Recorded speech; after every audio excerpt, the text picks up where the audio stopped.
Praise Lord. കർത്താവായ യേശുക്രിസ്തുവിന്റെ നാമത്തിൽ സ്നേഹവന്ദനങ്ങളെ അറിയിക്കുന്നു. നമ്മൾ ഇന്ന് ചിന്തിക്കാൻ പോകുന്നത് തൃത്വത്തെ പറ്റി കഴിഞ്ഞ സെക്ഷനിൽ പറഞ്ഞതിന്റെ തുടർമാനമായിട്ടാണ് നമ്മൾ ഇന്ന് ചിന്തിക്കാൻ പോകുന്നത്. അപ്പോൾ നമ്മൾ കഴിഞ്ഞ സെക്ഷനിൽ തൃത്വം എന്നുള്ളതിനെ പറ്റി പിതാവും പുത്രനും പരിശുദ്ധാത്മാവും ത്രിയേക ദൈവത്തെ പറ്റി നമ്മൾ യോഹന്നാന്റെ സുവിശേഷം 1-ാം അധ്യായം 1-ാമത്തെ വാക്യത്തിന്റെ അടിസ്ഥാനത്തിൽ ചിന്തിച്ചിരുന്നു. അവിടെ നമ്മൾ കാണുന്ന ആദിയിൽ വചനം ഉണ്ടായിരുന്നു, വചനം ദൈവത്തോട് കൂടിയായിരുന്നു, വചനം ദൈവമായിരുന്നു എന്നുള്ള 3 യോഹന്നാന്റെ സ്റ്റേറ്റ്മെന്റ്സ് ഇത് വെച്ചിട്ടാണ് നമ്മൾ തൃത്വത്തെ പറ്റി സംസാരിച്ചത്. ഇന്ന് അതിനെ തുടർമാനമായി ചിന്തിക്കാനാണ് ആഗ്രഹിക്കുന്നത്. ആദ്യം തന്നെ എന്തുകൊണ്ടാണ് തൃത്വം എന്ന സിദ്ധാന്തം ഇത്ര പ്രധാനമായിരിക്കുന്നത് ബൈബിളിൽ എന്നുള്ളത്, എന്തുകൊണ്ടാണ് ഇത്ര ഇമ്പോർട്ടന്റ് ആയിരിക്കുന്നത് തൃത്വം എന്നുള്ള ഒരു വിഷയം. നമുക്കറിയാം, സഭാ ചരിത്രത്തിൽ തന്നെ പല മഹാന്മാരായ ദൈവദാസന്മാരും ക്രിസ്ത്യാനികളും ഈ തൃത്വം എന്ന സിദ്ധാന്തത്തെ സംരക്ഷിക്കാനായി ഒരുപാട് പോരാട്ടം പോരാടിയതായിട്ട് നമുക്ക് കാണാൻ കഴിയും. കഴിഞ്ഞ സെക്ഷനിൽ നമ്മൾ അതിനെപ്പറ്റി കുറച്ച് സംസാരിക്കുകയും ചെയ്തിട്ടുണ്ടായിരുന്നു. ഇതിന്റെ ചരിത്രം, സഭയിൽ തൃത്വം എന്ന സിദ്ധാന്തം വന്ന വഴികൾ നമ്മൾ കഴിഞ്ഞ ആഴ്ചയിൽ സംസാരിച്ചിട്ടുണ്ടായിരുന്നു. എന്തുകൊണ്ടാണ് ഇത്ര വലിയ പ്രതിഷേധങ്ങളുടെ നടുവിൽ മഹാന്മാരായ നമ്മുടെ പൂർവ്വപിതാക്കന്മാർ ഈ ഒരു സിദ്ധാന്തത്തെ ഇത്രയും സംരക്ഷിക്കുവാനും ഇതിനുവേണ്ടി എതിർത്ത് നിൽക്കുവാനും ഒക്കെ ഇടയായത്? കാരണം നമ്മൾ ബൈബിൾ വെളിപ്പെടുത്തുന്ന ദൈവത്തെ അല്ലാതെ നമ്മൾ മനസ്സിലാക്കുന്ന ദൈവം, നമ്മൾ ബൈബിൾ വെളിപ്പെടുത്തുന്ന ഒരു ദൈവത്തെ അല്ലാതെ നമ്മൾ ഏതെങ്കിലും വേറൊരു ദൈവത്തെയാണ് ബൈബിളിലൂടെ മനസ്സിലാക്കുന്നതെങ്കിൽ, അല്ലെങ്കിൽ ബൈബിൾ ദൈവത്തെ പറ്റി വെളിപ്പെടുത്തിയിരിക്കുന്നതിന് വിരുദ്ധമായി നമ്മൾ ഒരു ദൈവത്തെ മനസ്സിലാക്കിയിട്ടുണ്ടെങ്കിൽ അതൊരു വിഗ്രഹാരാധനയായിട്ടാണ് ദൈവത്തിന് മുമ്പിൽ കണക്കിടുന്നത്. നമ്മൾ അതിനെ അങ്ങനെ തന്നെ വേണം കാണാൻ. കാര്യം, ദൈവം വെളിപ്പെടുത്തിയ ദൈവത്തിന്റെ നേച്ചർ അല്ലാതെ, ദൈവത്തെ അല്ലാതെ നമ്മൾ വേറെ ഏതെങ്കിലും ദൈവത്തെ ആരാധിക്കുമ്പോൾ, അല്ലെങ്കിൽ വേറെ ഏതെങ്കിലും അണ്ടർസ്റ്റാൻഡിംഗിൽ ദൈവത്തെ ആരാധിക്കുമ്പോൾ അത് പതിയെ ദൈവത്തിന്റെ സത്യതകൾക്ക് വിരുദ്ധമായതുകൊണ്ട് വിഗ്രഹാരാധന എന്ന സെയിം അവസ്ഥയിലേക്കാണ് നമ്മൾ എത്തിച്ചേരുന്നത് അതിലൂടെ. അതുകൊണ്ട് തന്നെ ബൈബിളിൽ വെളിപ്പെടുത്തിയിരിക്കുന്ന ദൈവത്തിന്റെ നേച്ചർ നമ്മൾ മനസ്സിലാക്കേണ്ടതായിട്ടുണ്ട്. അത് ദൈവം ത്രിയേകനാണെന്നുള്ള ഒരു സത്യം നമ്മൾ ഇൻഡെപ്തില് മനസ്സിലാക്കേണ്ടതായിട്ടുണ്ട്. ബൈബിള് നമ്മൾ വായിക്കുമ്പോൾ ബൈബിളിൽ വളരെ വ്യക്തമായി നമ്മളോട് ദൈവം സംസാരിക്കുന്ന കാര്യമാണ്, ദൈവം ഏകനാണ്. അതുപോലെ തന്നെ ഏകനായ ദൈവത്തിൽ 3 വ്യക്തികൾ നിലനിൽക്കുന്നുവെന്നും 3 വ്യക്തികളും ഓരോരുത്തരും പൂർണ്ണ ദൈവമാണ് എന്ന് നമ്മൾ ബൈബിളിൽ നോക്കുമ്പോൾ മനസ്സിലാക്കാൻ കഴിയും. ഒരാൾ ഇച്ചിരി കുറഞ്ഞ ദൈവം, ഒരാൾ ഇച്ചിരി കൂടിയ ദൈവം, അങ്ങനെയല്ല. അങ്ങനെയാണല്ലോ നമ്മൾ ഇന്ന് സഭകളിൽ പല ആൾക്കാരും വിചാരിച്ചിരിക്കുന്നത്. പിതാവായ ദൈവം ഇച്ചിരി വലിയ ദൈവം, പുത്രൻ കുറച്ച് കുറഞ്ഞ ദൈവം, പരിശുദ്ധാത്മാവ് ഏറ്റവും കുറഞ്ഞ ദൈവം. അങ്ങനെയല്ല, 3 പേരും പൂർണ്ണമായ ദൈവമാണ്. അതുപോലെ തന്നെ ഒരു വ്യക്തിയും മറ്റൊരു വ്യക്തിയേക്കാൾ ചെറുതോ അല്ലെ ശേഷമോ ആയി വന്നതല്ല. പിതാവ് ആയി കഴിഞ്ഞതിന് ശേഷം പിതാവ് പുത്രനെ സൃഷ്ടിച്ചതല്ല.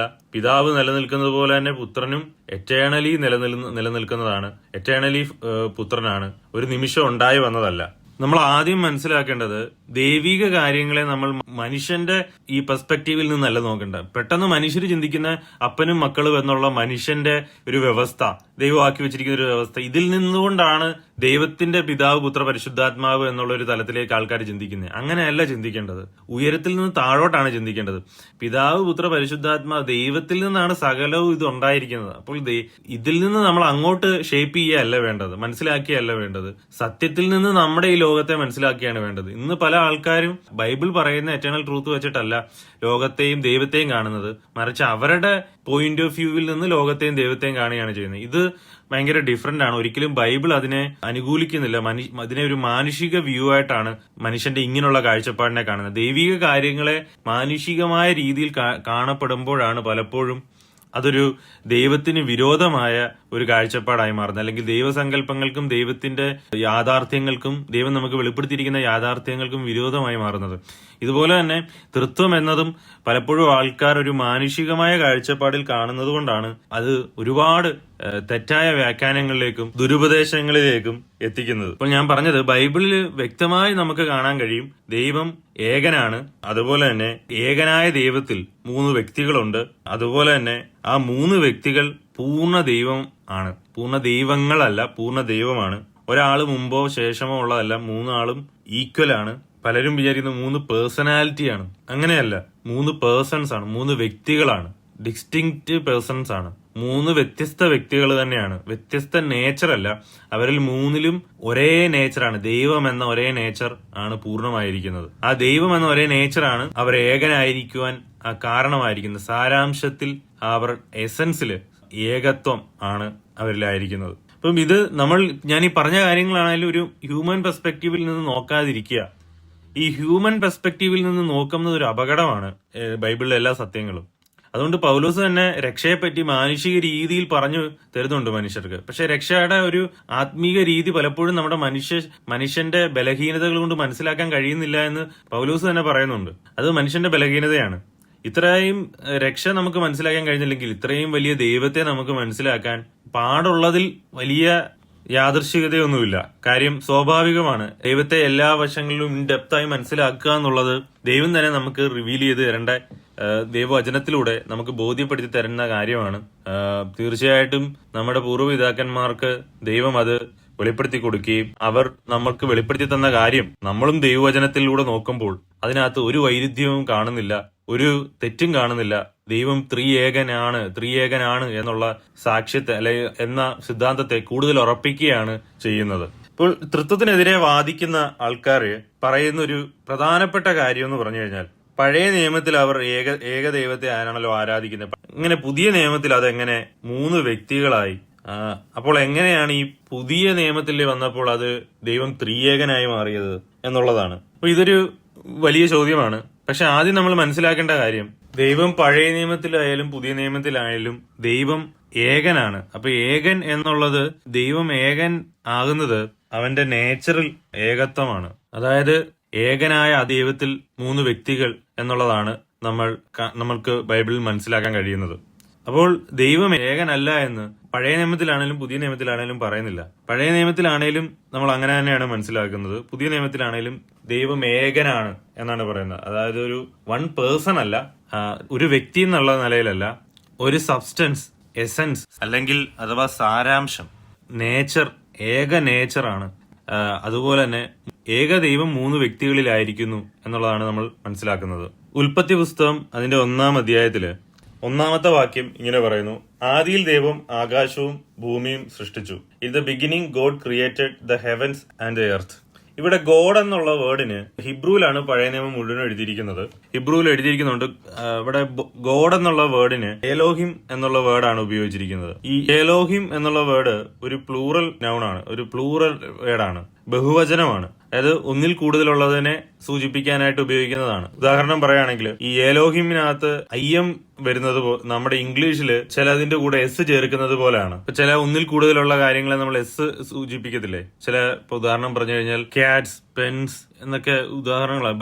ബഹുവചന നാമമാണ് ഇതെല്ലാം, ഒന്നിൽ കൂടുതലുള്ള നാമങ്ങളാണ്. ഇവിടെ ഏലോഹിം എന്നുള്ള വേർഡ് ഇവിടെ ഒന്നിൽ കൂടുതൽ നാമം എന്നുള്ളൊരു മീനിങ് ആണ് ഹിബ്രുവില് ഗ്രാമറിൽ വരുന്നത്. പക്ഷേ ഇവിടെ നമ്മൾ അതിനെ അങ്ങനെയാണെങ്കിൽ ലിറ്ററലി അത് ട്രാൻസ്ലേറ്റ് ചെയ്യുകയാണെങ്കിൽ ദൈവങ്ങൾ സൃഷ്ടിച്ചു എന്നുള്ള രീതിയിൽ വരും. പക്ഷെ ഇവിടെ അങ്ങനെ വരാത്തതിന്റെ ഒരു കാര്യം, നമ്മൾ അങ്ങനെയല്ല വാക്യം കാണുന്നത്. അതിന് കാരണം എന്ന് പറഞ്ഞു കഴിഞ്ഞാൽ ഇവിടെ വെർബ് ഉപയോഗിച്ചിരിക്കുന്നത്, അതായത് ക്രിയ ഉപയോഗിച്ചിരിക്കുന്നത്, ക്രിയേറ്റഡ് എന്നുള്ള വേർഡ് അതൊരു സിംഗുലർ ഫോമിലാണ്, അതൊരു ഏകവചന ക്രിയയിലാണ് എഴുതിയിരിക്കുന്നത്.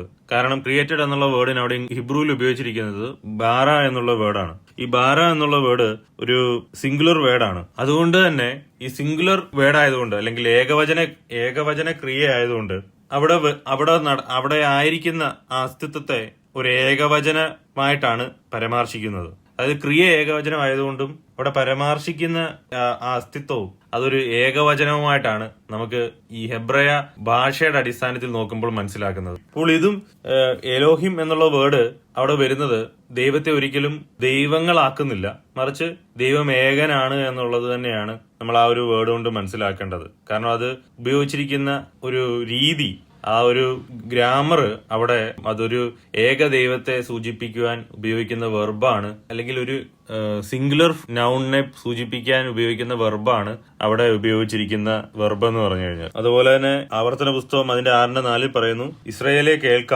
യഹോവ നമ്മുടെ ദൈവമാകുന്നു, യഹോവ ഏകൻ തന്നെ. ഇവിടെയും ഇംഗ്ലീഷില് the Lord our God, the Lord is one എന്നുള്ള ദ ലോർഡ് എന്നുള്ള വേർഡിന് ഹിബ്രുവില് യാഹ്വേ എന്നാണെങ്കിലും അവർ ബൈബിൾ വായിക്കുമ്പോൾ അവർ ഉപയോഗിച്ചിരുന്നത് അഡോണൈ എന്ന ഹിബ്രു വേർഡാണ് ഉപയോഗിച്ചിരുന്നത്. കാരണം പഴയ നിയമത്തില് അവർ യഹൂദന്മാരെ ദൈവത്തിന്റെ നാമം ഉപയോഗിക്കാൻ വളരെ ഭയപ്പെട്ടതുകൊണ്ട് അഡോണൈ എന്നുള്ള വേർഡാണ് ഉപയോഗിച്ചിരുന്നത്. ഈ അഡോണൈ എന്ന വേർഡ് ഗ്രീക്കിലേക്ക് ട്രാൻസ്ലേറ്റ് ചെയ്തതാണ് കീരിയോസ് എന്ന വേർഡ്. കാരണം യഹൂദന്മാര് പഴയ നിയമം മുഴുവനും ഹിബ്രുവിൽ നിന്ന് ഗ്രീക്കിലേക്ക് ട്രാൻസ്ലേറ്റ് ചെയ്തായിരുന്നു. കാരണം അവിടെ ഹെബ്രയ സമൂഹത്തിൽ കൂടുതലും ആൾക്കാർക്ക് ഗ്രീക്കായിരുന്നു സുപരിചിതം. അതുകൊണ്ട് ഇത് ഗ്രീക്കിലേക്ക് മാറ്റുകയും പിന്നെ ഗ്രീക്കിൽ നിന്ന് ഈ കീരിയോസ് എന്നുള്ള വേർഡ് ഗ്രീക്കിൽ നിന്ന് ഇംഗ്ലീഷിലേക്ക് ട്രാൻസ്ലേറ്റ് ചെയ്യപ്പോൾ ലോർഡ് എന്നുള്ള വേർഡ് ആയതാണ്. അതുപോലെ കർത്താവ് വരുന്നതിന് മുമ്പ് തന്നെ ഗ്രീക്കിലേക്കുള്ള ഈ തർജ്ജമ നടന്നിരുന്നു. അപ്പോൾ ദൈവം ഏകനാണ് എന്ന് നമുക്ക് ബൈബിളിലുടനീളം പഴയ നിയമത്തിലാണേലും പുതിയ നിയമത്തിലാണേലും അങ്ങനെ തന്നെയാണ് പറഞ്ഞിരിക്കുന്നത്. അതുപോലെ നമ്മൾ ആ വാക്യം ഒന്നുകൂടെ വായിക്കുമ്പോൾ the Lord our God, the Lord is one എന്നാണ്. Yahweh our God, Elohim. The Lord എന്നുള്ള വേർഡിന് യാഹ്വേ എന്നുള്ള ഹിബ്രു വേർഡാണ് അവിടെ ഉപയോഗിച്ചിരിക്കുന്നത്. ദൈവത്തിന്റെ നാമം ഉപയോഗിക്കാൻ അവർ ഭയപ്പെട്ടതുകൊണ്ട് യാഹ്വേ എന്നുള്ള വേർഡ് അവർ വായിക്കാൻ ഉപയോഗിച്ചിരുന്നില്ല. അവർ അഡോണൈ എന്നാണ് വായിക്കാൻ ഉപയോഗിച്ചിരുന്നത്. അഡോണൈ എന്ന ഹിബ്രു വേർഡ് ഗ്രീക്കിലേക്ക് തർജ്ജമ ചെയ്തതാണ് കൂരിയോസ് എന്ന വേർഡ്. കൂരിയോസ് ആണ് പിന്നെ ഇംഗ്ലീഷിലേക്ക് തർജ്ജമ ചെയ്തപ്പോൾ ലോർഡ് എന്നുള്ള വേർഡായത്. അപ്പോൾ ഇവിടെ യാഹ്വേ ഈസ് വൺ എന്നാണ് പറഞ്ഞിരിക്കുന്നത്. വണ്ണിന് എഹാഡ് എന്നുള്ള ഹിബ്രു വേർഡാണ് ഉപയോഗിച്ചിരിക്കുന്നത്. അതായത് ഏകനാണ് എന്നുള്ളതാണ്. ഏക നാമവിശേഷണമായിട്ടാണ് ഉപയോഗിച്ചിരിക്കുന്നത്. അതൊരു നാമവിശേഷണമാണ്. ദൈവം ഏകനാണ് എന്നാണ് ഇവിടെ പറയുന്നത്. അതുപോലെ തന്നെ ബൈബിളിൽ എല്ലായിടവും ദൈവത്തെ പറ്റി പറയുമ്പോൾ ദൈവം ഏക കർത്താവ്, കർത്താവ് തന്നെ പറയുന്നുണ്ട്. കർത്താവ് ഒരുവൻ എന്ന് പറയുന്നുണ്ട്. അതുപോലെ തന്നെ ദൈവം ഒരുവൻ എന്ന് പറയുന്നുണ്ട്. യേശുക്രിസ്തുവിനെ കർത്താവായിട്ട് വിളിക്കുന്നുണ്ട്. ഇപ്പൊ ഏക കർത്താവ്. അപ്പൊ ദൈവം ബൈബിളിന്റെ ഭാഷപ്രകാരം അല്ലെങ്കിൽ ബൈബിളിലൂടെ നമ്മൾ മനസ്സിലാക്കുന്നത് ദൈവം ഏകനാണ്. അപ്പം എല്ലാവരിലും ഏകനായ ദൈവമാണ്.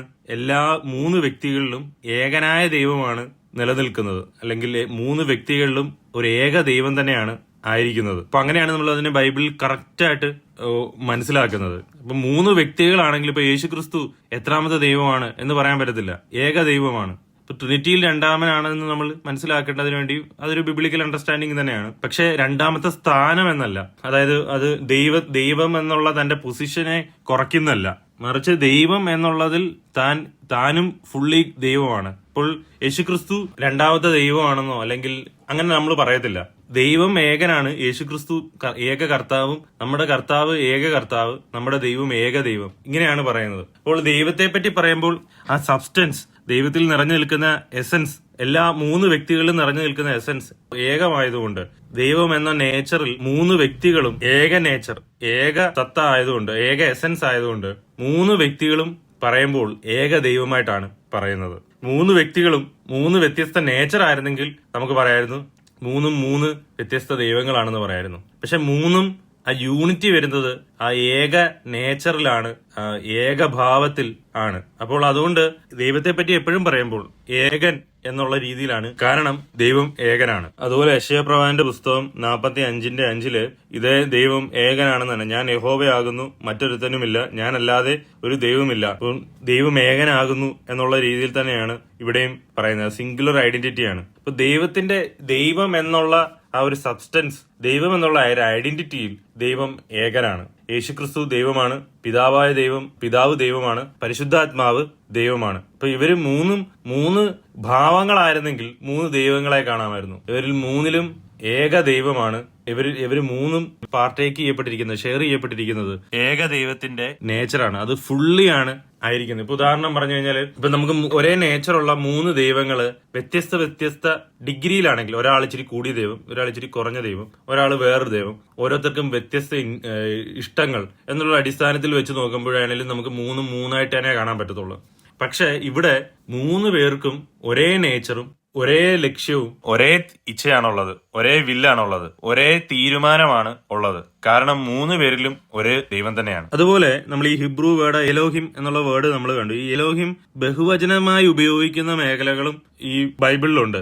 അതായത് ഒന്നിൽ കൂടുതൽ ദൈവങ്ങളെ സൂചിപ്പിക്കാനായി എലോഹിം ഉപയോഗിക്കുന്നതായിട്ടും നമുക്ക് കാണാൻ കഴിയും. അത് പുറപ്പാട് പുസ്തകം അതിന്റെ 20-ാം അധ്യായം 3-ാമത്തെ വാക്യം, ഞാനല്ലാതെ അന്യ ദൈവങ്ങൾ നിനക്കുണ്ടാകരുത്, ഒരു വിഗ്രഹവും ഉണ്ടാക്കരുത്. ഇവിടെ ഞാനല്ലാതെ അന്യ ദൈവങ്ങൾ നിനക്കുണ്ടാകരുത് എന്ന് പറയുമ്പോൾ അന്യ ദൈവങ്ങൾ, നോ അതർ ഗോഡ്സ് എന്നുള്ള വേർഡ്, ആ ഗോഡ്സ് എന്നുള്ള വേർഡിന് ഹിബ്രുവിലെ എലോഹിം എന്നുള്ള സെയിം വേർഡ് തന്നെയാണ് ഉപയോഗിച്ചിരിക്കുന്നത്. അത് ഗ്രാമർ മാറുമ്പോൾ അതിന്റെ മീനിങ്ങും മാറുന്നുണ്ട്. ഉദാഹരണം പറഞ്ഞു കഴിഞ്ഞാല് ഈ പുറപ്പാട് പുസ്തകത്തില് 20-3 you shall have no other gods before me എന്നുള്ള വേർഡില് ഈ അതർ ഗോഡ്സ് എന്നുള്ളത് എലോഹിം എന്നുള്ള വേർഡ് തന്നെയാണ് ഗോഡ്സിന് ഉപയോഗിച്ചിരിക്കുന്നത്. അപ്പൊ നമ്മൾ വിചാരിക്കും ഉൽപ്പത്തി പുസ്തകത്തിൽ ഒന്നിലും അത് തന്നെയാണല്ലോ, അപ്പൊ ഇവിടെ എന്താ വ്യത്യാസം വന്നേ? അത് ശ്രദ്ധിക്കേണ്ട ഒരു കാര്യം എന്ന് പറഞ്ഞാൽ ഇവിടെ നോ അതർ ഗോഡ്സ് എന്ന് പറയുന്നതിന്റെ നോ അതർ എന്നുള്ള അഡ്ജക്റ്റീവ് വരുന്നുണ്ട്. ഈ അഡ്ജക്റ്റീവ് ഇവിടെ പ്ലൂറൽ ആണ്. അതർ എന്ന് പറയുമ്പോൾ അവിടെ ഹിബ്രുവിലെ ഒരു പ്ലൂറൽ വേർഡാണ് ഉപയോഗിച്ചിരിക്കുന്നത്. ഹിബ്രുവിലെ അഹരീം എന്നുള്ളൊരു പ്ലൂറൽ വേർഡാണ്. അതേഴ്സ് എന്ന മീനിങ് വരുന്ന ഒരു പ്ലൂറൽ വേർഡാണ് ഉപയോഗിച്ചിരിക്കുന്നത്. അതായത് മെനി അതേഴ്സ് എന്ന അർത്ഥം വരുന്ന, വൺ അതർ അല്ല, വേറെ ഒരുത്തൻ എന്നുള്ള രീതിയിലല്ല പറയുന്നത്, മെനി അതേഴ്സ്, ഒരുപാട് ആൾക്കാർ. അപ്പം അവിടെ ഒരു പ്ലൂറൽ അഡ്ജക്റ്റീവ് ആണ് അവിടെ ഉപയോഗിച്ചിരിക്കുന്നത്. സത്യം പറഞ്ഞാൽ ഈ ഹിബ്രു, നമ്മൾ ഇതിന്റെ ലാംഗ്വേജ്, ഈ ഗ്രാമർ മനസ്സിലാക്കുമ്പോൾ ദൈവം ഗ്രാമറിന് എത്ര വ്യക്തമായിട്ടാണ്. അപ്പം അതാണ് ഈ യഹൂദന്മാര്, പഴയ നിയമ പണ്ഡിതന്മാര്, ഇത് പല ആൾക്കാരും പറയുന്ന പോലെ ക്രിസ്ത്യാനിറ്റി ഒന്നും അല്ലെ തൃത്വം കണ്ടുപിടിച്ചത്, ഇത് ബൈബിളിലുള്ള കാര്യം തന്നെ. അത് യഹൂദന്മാര് പല തിയോളജിയൻസ് അഥവാ ഈ പഴയ പണ്ഡിതന്മാർ, യഹൂദന്മാരിലുള്ള പണ്ഡിതന്മാർ തന്നെ അംഗീകരിച്ചിട്ടുണ്ട്. ബൈബിളിൽ ഒരു പ്രത്യേക രീതിയിലാണ് ഗ്രാമർ, അത് ചില മേഖലകളിൽ അത് വ്യത്യസ്ത മീനിങ് കൊണ്ടുവരുന്നു, ഒരേ വേർഡ് തന്നെ. അപ്പൊ അതിനകത്തൊരു വ്യത്യസ്തത ഈ യഹൂദ പണ്ഡിതന്മാര് തന്നെ മനസ്സിലാക്കിയ കാര്യമാണ്. അപ്പോൾ ബൈബിളിൽ നമ്മൾ ആ വാക്യം, അപ്പോൾ അതൊരു പ്ലൂറൽ വേർഡാണ്. എലോഹിം എന്നുള്ള വേർഡ് സെയിം വേർഡ് ഉപയോഗിച്ചുവെങ്കിലും അഡ്ജക്റ്റീവ് പ്ലൂറൽ ആയതുകൊണ്ട് അത് ഒന്നിൽ കൂടുതൽ ദൈവത്തെ കാണിക്കാൻ വേണ്ടി ഉപയോഗിച്ചിരിക്കുന്ന വേർഡാണ്. ഒന്നിൽ കൂടുതലുള്ള വ്യക്തികളെ കാണിക്കാൻ ഉപയോഗിച്ചിരിക്കുന്ന വേർഡായിട്ടാണ് അത് കാണാൻ കഴിയുന്നത്. അപ്പൊ അതുകൊണ്ട് തന്നെ ഇവിടെ ആ വാക്യം മലയാളത്തിൽ നമ്മൾ ഇന്ന് കാണുന്ന രീതിയിൽ ട്രാൻസ്ലേറ്റ് ചെയ്യപ്പെടുമ്പോൾ, ഞാനല്ലാതെ അന്യ ദൈവങ്ങൾ നിനക്കുണ്ടാകരുത് എന്നപ്പോൾ സെയിം വേർഡ് ഗോഡ്സ്, എലോഹിം എന്നുള്ള വേർഡ് തന്നെ, പക്ഷെ അഡ്ജക്റ്റീവ് മാറിയപ്പോൾ മീനിങ് മാറി. ആ വേർഡ് തന്നെ എലോഹിം എന്നുള്ള വേർഡ് ഉൽപ്പത്തി പുസ്തകത്തിൽ വരുമ്പോൾ അവിടെ വെർബ് സിംഗുലർ ആയതുകൊണ്ട് അവിടെ മീനിങ്ങും ഏക ദൈവത്തെ പറ്റിയാണ് അവിടെ പറയുന്നത്. അതുപോലെ തന്നെ പുറപ്പാട് പുസ്തകം 32:4 വാക്യത്തില് അവൻ അത് അവരുടെ കയ്യിൽ നിന്ന് വാങ്ങി ഒരു കൊത്തുളി കൊണ്ട് പാശ വരുത്തി ഒരു കാളക്കുട്ടിയെ വാർത്തുണ്ടാക്കി. അപ്പോൾ അവർ ഇസ്രയേലെ, ഇത് നിന്നെ മിസ്രയീം ദേശത്ത് നിന്ന് കൊണ്ടുവന്ന നിന്റെ ദൈവമാകുന്നു എന്ന് പറഞ്ഞു. ഇവിടെ നമ്മൾ ഈ വാക്യം ഇംഗ്ലീഷിൽ വായിക്കുമ്പോൾ ഇങ്ങനെയാണ് എഴുതിയിരിക്കുന്നത്: and he received the gold from their hand and fashioned it with a graving tool and made a golden calf and they said these are your gods O Israel who brought you up out of the land of Egypt. ഇവിടെ പറയാണ് and they said these are your gods. ഇവിടെ ഈ God's എന്നുള്ള word, Elohim എന്നുള്ള word തന്നെയാണ് ഉപയോഗിച്ചിരിക്കുന്നത്. ദൈവം ഏകനാണ് എന്ന് പറയാൻ ഉപയോഗിച്ചിരിക്കുന്ന അതേ വേർഡ് തന്നെയാണ് ഇവിടെ ഉപയോഗിച്ചിരിക്കുന്നത്. പക്ഷെ നമ്മൾ ഇവിടെ ശ്രദ്ധിച്ചു കഴിഞ്ഞാൽ ഇവിടെ പ്രോനൗൺ ആയിട്ട് ദീസ് എന്നുള്ള വേർഡ് വരുന്നത് അതൊരു പ്ലൂറൽ വേർഡാണ്. അപ്പൊ ഈ പ്ലൂറൽ വേർഡ് ഈ സെന്റൻസിലെ ദൈവത്തെ പ്ലൂറൽ ആക്കി കാണിക്കുന്നുണ്ട്. അപ്പൊ അങ്ങനെ നമ്മൾ നോക്കുമ്പോൾ, ഇവിടെ ഗ്രാമർ വെച്ച് നോക്കുമ്പോഴാണ് നമ്മൾ ഏലോഹിം എന്നുള്ള വേർഡ് ബൈബിളിലെ ദൈവത്തെ പറ്റി പറയാൻ ഏകൻ എന്ന് പറയാൻ തന്നെയാണ് ഉപയോഗിച്ചിരിക്കുന്നതായിട്ട് നമുക്ക് കാണാൻ കഴിയുന്നത്. മറ്റ് അന്യ ദൈവങ്ങളെ പറ്റി പറയുമ്പോൾ അത് അവിടെ വരുന്ന മറ്റ് ഗ്രാമറുകൾ, മറ്റ് വാക്കുകളുടെ ഗ്രാമർ നോക്കുകയാണെങ്കിൽ അതെല്ലാം പ്ലൂറൽ ആയിട്ടാണ് നമുക്ക് കാണാൻ കഴിയുന്നത്. അതുപോലെ തന്നെ പഴയ നിയമത്തിലെ ചില വാക്യങ്ങൾ നമ്മൾ വായിക്കുമ്പോൾ ഏകനായ ദൈവത്തിൽ ഒന്നിൽ കൂടുതൽ വ്യക്തികൾ ഉള്ളതുപോലെ നമുക്ക് കാണാൻ കഴിയും. അതുപോലെ 3 വ്യക്തികളായി നമുക്ക് പലയിടങ്ങളിലും മനസ്സിലാക്കാൻ കഴിയും. ചില വാക്യങ്ങൾ നമുക്ക് നോക്കാം. ഉൽപ്പത്തി പുസ്തകം അതിന്റെ 1:26. അനന്തരം ദൈവം നാം നമ്മുടെ സ്വരൂപത്തിൽ സാദൃശ്യപ്രകാരം മനുഷ്യനെ ഉണ്ടാക്കുക.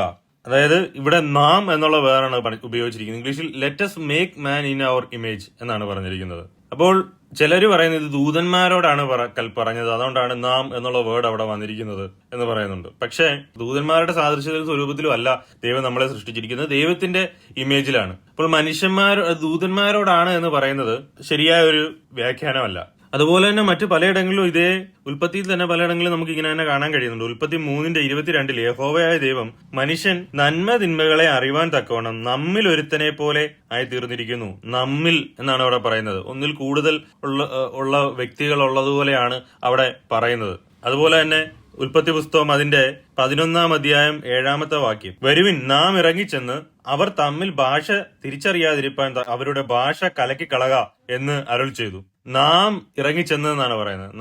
വരുവിൻ നാം ഇറങ്ങിച്ചെന്നു എന്നാണ് പറയുന്നത്. അപ്പോൾ ഈ വാക്യങ്ങളൊക്കെ നമ്മൾ ഒരു പ്ലൂറൽ കോൺവെർസേഷൻ ആയിട്ടാണ് മനസ്സിലാക്കാൻ കഴിയുന്നത്. കാര്യം ദൈവത്തിനകത്ത് തന്നെയുള്ള ഒരു കോൺവെർസേഷൻ ആയിട്ടാണ് നമുക്ക് കാണാൻ കഴിയുന്നത്. ദൈവത്തിന്റെ ഉള്ളിൽ തന്നെയുള്ള ഒരു കോൺവെർസേഷൻ ആയിട്ടാണ് നമുക്ക് ഇതെല്ലാം കാണാൻ കഴിയുന്നത്. ദൈവത്തിന് പുറത്താണ് ഈ കോൺവെർസേഷൻ നടന്നതെങ്കിലും, മറ്റു ദൈവങ്ങളോടാണ് കോൺവെർസേഷൻ നടന്നതെങ്കിൽ ഇത് നമുക്ക് അതിനു മുമ്പുള്ള വാക്യങ്ങളിൽ അല്ലെങ്കിൽ നമ്മൾ മറ്റു വാക്യങ്ങളിലെല്ലാം ദൈവം ഏകനാണ് എന്നുള്ളത് നമുക്ക് ദൈവം ഇത്ര സ്ട്രോങ് ആയിട്ട് പറയത്തില്ല. ബൈബിളിൽ എല്ലായിടവും ദൈവം ഏകനാണെന്ന് പറയുന്നു. അപ്പോൾ ദൈവത്തിനകത്തുള്ള ആളുകൾ തമ്മിലാണ് ഈ പ്ലൂറൽ കോൺവെർസേഷൻ നടക്കുന്നതെന്ന് നമുക്ക് മനസ്സിലാക്കാൻ കഴിയും. ഇവിടെ നാം എന്ന് പറയുന്നത് ഞാൻ പറഞ്ഞല്ലോ, ചിലവര് പറയുന്നത് ദൂതന്മാരോടാണ് എന്ന് പറയുന്നുണ്ട്. പക്ഷേ യെശയ്യാ പ്രവാചകന്റെ പുസ്തകം അതിന്റെ 44 അധ്യായം 24 വാക്യത്തിൽ ഇപ്രകാരം പറയുന്നു: നിന്റെ വീണ്ടെടുപ്പുകാരനും ഗർഭത്തിൽ നിന്നെ നിർമ്മിച്ചവനുമായ യഹോവ ഇപ്രകാരം അരുൾ ചെയ്യുന്നു, യഹോവയായ ഞാൻ സകലവും ഉണ്ടാക്കുന്നു, ഞാൻ തന്നെ ആകാശത്തെ വിരിക്കുകയും ഭൂമിയെ പരത്തുകയും ചെയ്തിരിക്കുന്നു, ആർ എന്നോട് കൂടെ ഉണ്ടായിരുന്നു.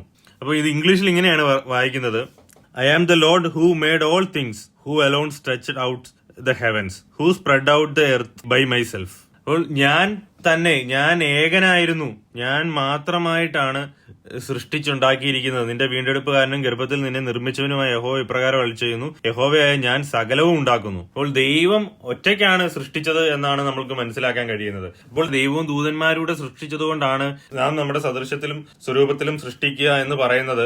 അവിടെ ദൂതന്മാരോട് ഉണ്ടായിട്ടാണ് എന്ന് പറയുന്നതിൽ അർത്ഥമില്ല എന്നുള്ളതാണ് നമ്മൾ ഈ യെശയ്യാ പ്രവാചകന്റെ പുസ്തകം 44 അധ്യായം 24 വാക്യം വായിക്കുമ്പോൾ മനസ്സിലാക്കാൻ കഴിയുന്നത്. അപ്പോൾ ഇത് ദൈവത്തിന്റെ ഉള്ളിൽ തന്നെയുള്ള ഒരു സംസാരമായിട്ടാണ് നമുക്ക് കാണാൻ കഴിയുന്നത്. കാരണം ഉൽപ്പത്തി പുസ്തകത്തിൽ ഇങ്ങനെയാണ് 1:26 ഇങ്ങനെ പറയുന്നത്: അനന്തരം ദൈവം നാം നമ്മുടെ സ്വരൂപത്തിൽ സദൃശ്യപ്രകാരം മനുഷ്യനെ ഉണ്ടാക്കുക എന്നാണ് പറയുന്നത്. അപ്പോൾ ദൈവത്തിൽ ആര് തമ്മിലാണ് ഈ കോൺവെർസേഷൻ നടക്കുന്നത്? ഉൽപ്പത്തി പുസ്തകം 1:2 വാക്യത്തിൽ നമുക്ക് കാണാൻ കഴിയും: ആദിയിൽ ദൈവം ആകാശവും ഭൂമിയും സൃഷ്ടിച്ചു, ഭൂമി പാഴായും ശൂന്യമായിരുന്നു, ആഴത്തിന് മീതെ ഇരുളുണ്ടായിരുന്നു, ദൈവത്തിന്റെ ആത്മാവ് വെള്ളത്തിന് മീതെ പരിവർത്തിച്ചിരിക്കുന്നു. ഇവിടെ ദൈവത്തിന്റെ ആത്മാവിനെ നമുക്ക് കാണാൻ കഴിയും, ഹോളി സ്പിരിറ്റ്. ദൈവത്തിന്റെ ആത്മാവ് എന്ന് നമ്മൾ ബൈബിളിൽ കാണുന്നത് ഹോളി സ്പിരിറ്റിനെയാണ്. നമ്മൾ തുടർന്നെല്ലാം അത് നമുക്ക് അതിന്റെ റെഫറൻസ് നമുക്ക് നോക്കാൻ കഴിയാവുന്നതാണ്. അപ്പോൾ ഈ ഹോളി സ്പിരിറ്റിനെ നമുക്ക് അവിടെ കാണാൻ കഴിയും, ദൈവത്തിന്റെ ആത്മാവ് എന്നുള്ള നമുക്ക് കാണാൻ കഴിയും. അതുപോലെ തന്നെ യോഹന്നാന്റെ സുവിശേഷം 1 അധ്യായത്തിൽ 1 വാക്യത്തിൽ പറയുന്നു: ആദിയിൽ വചനം ഉണ്ടായിരുന്നു, വചനം ദൈവത്തോട് കൂടെയായിരുന്നു, വചനം ദൈവമായിരുന്നു, അവൻ ആദിയിൽ ദൈവത്തോട് കൂടെയായിരുന്നു, സകലവും അവൻ മുഖാന്തരം ഉളവായി, ഉളവായതൊന്നും അവനെ കൂടാതെ ഉളവായതല്ല. അപ്പൊ സകലവും അവൻ മുഖാന്തരം ഉളവായി. ഇവിടെ വചനം എന്ന് പറയുന്നത് ആരെയാണ്?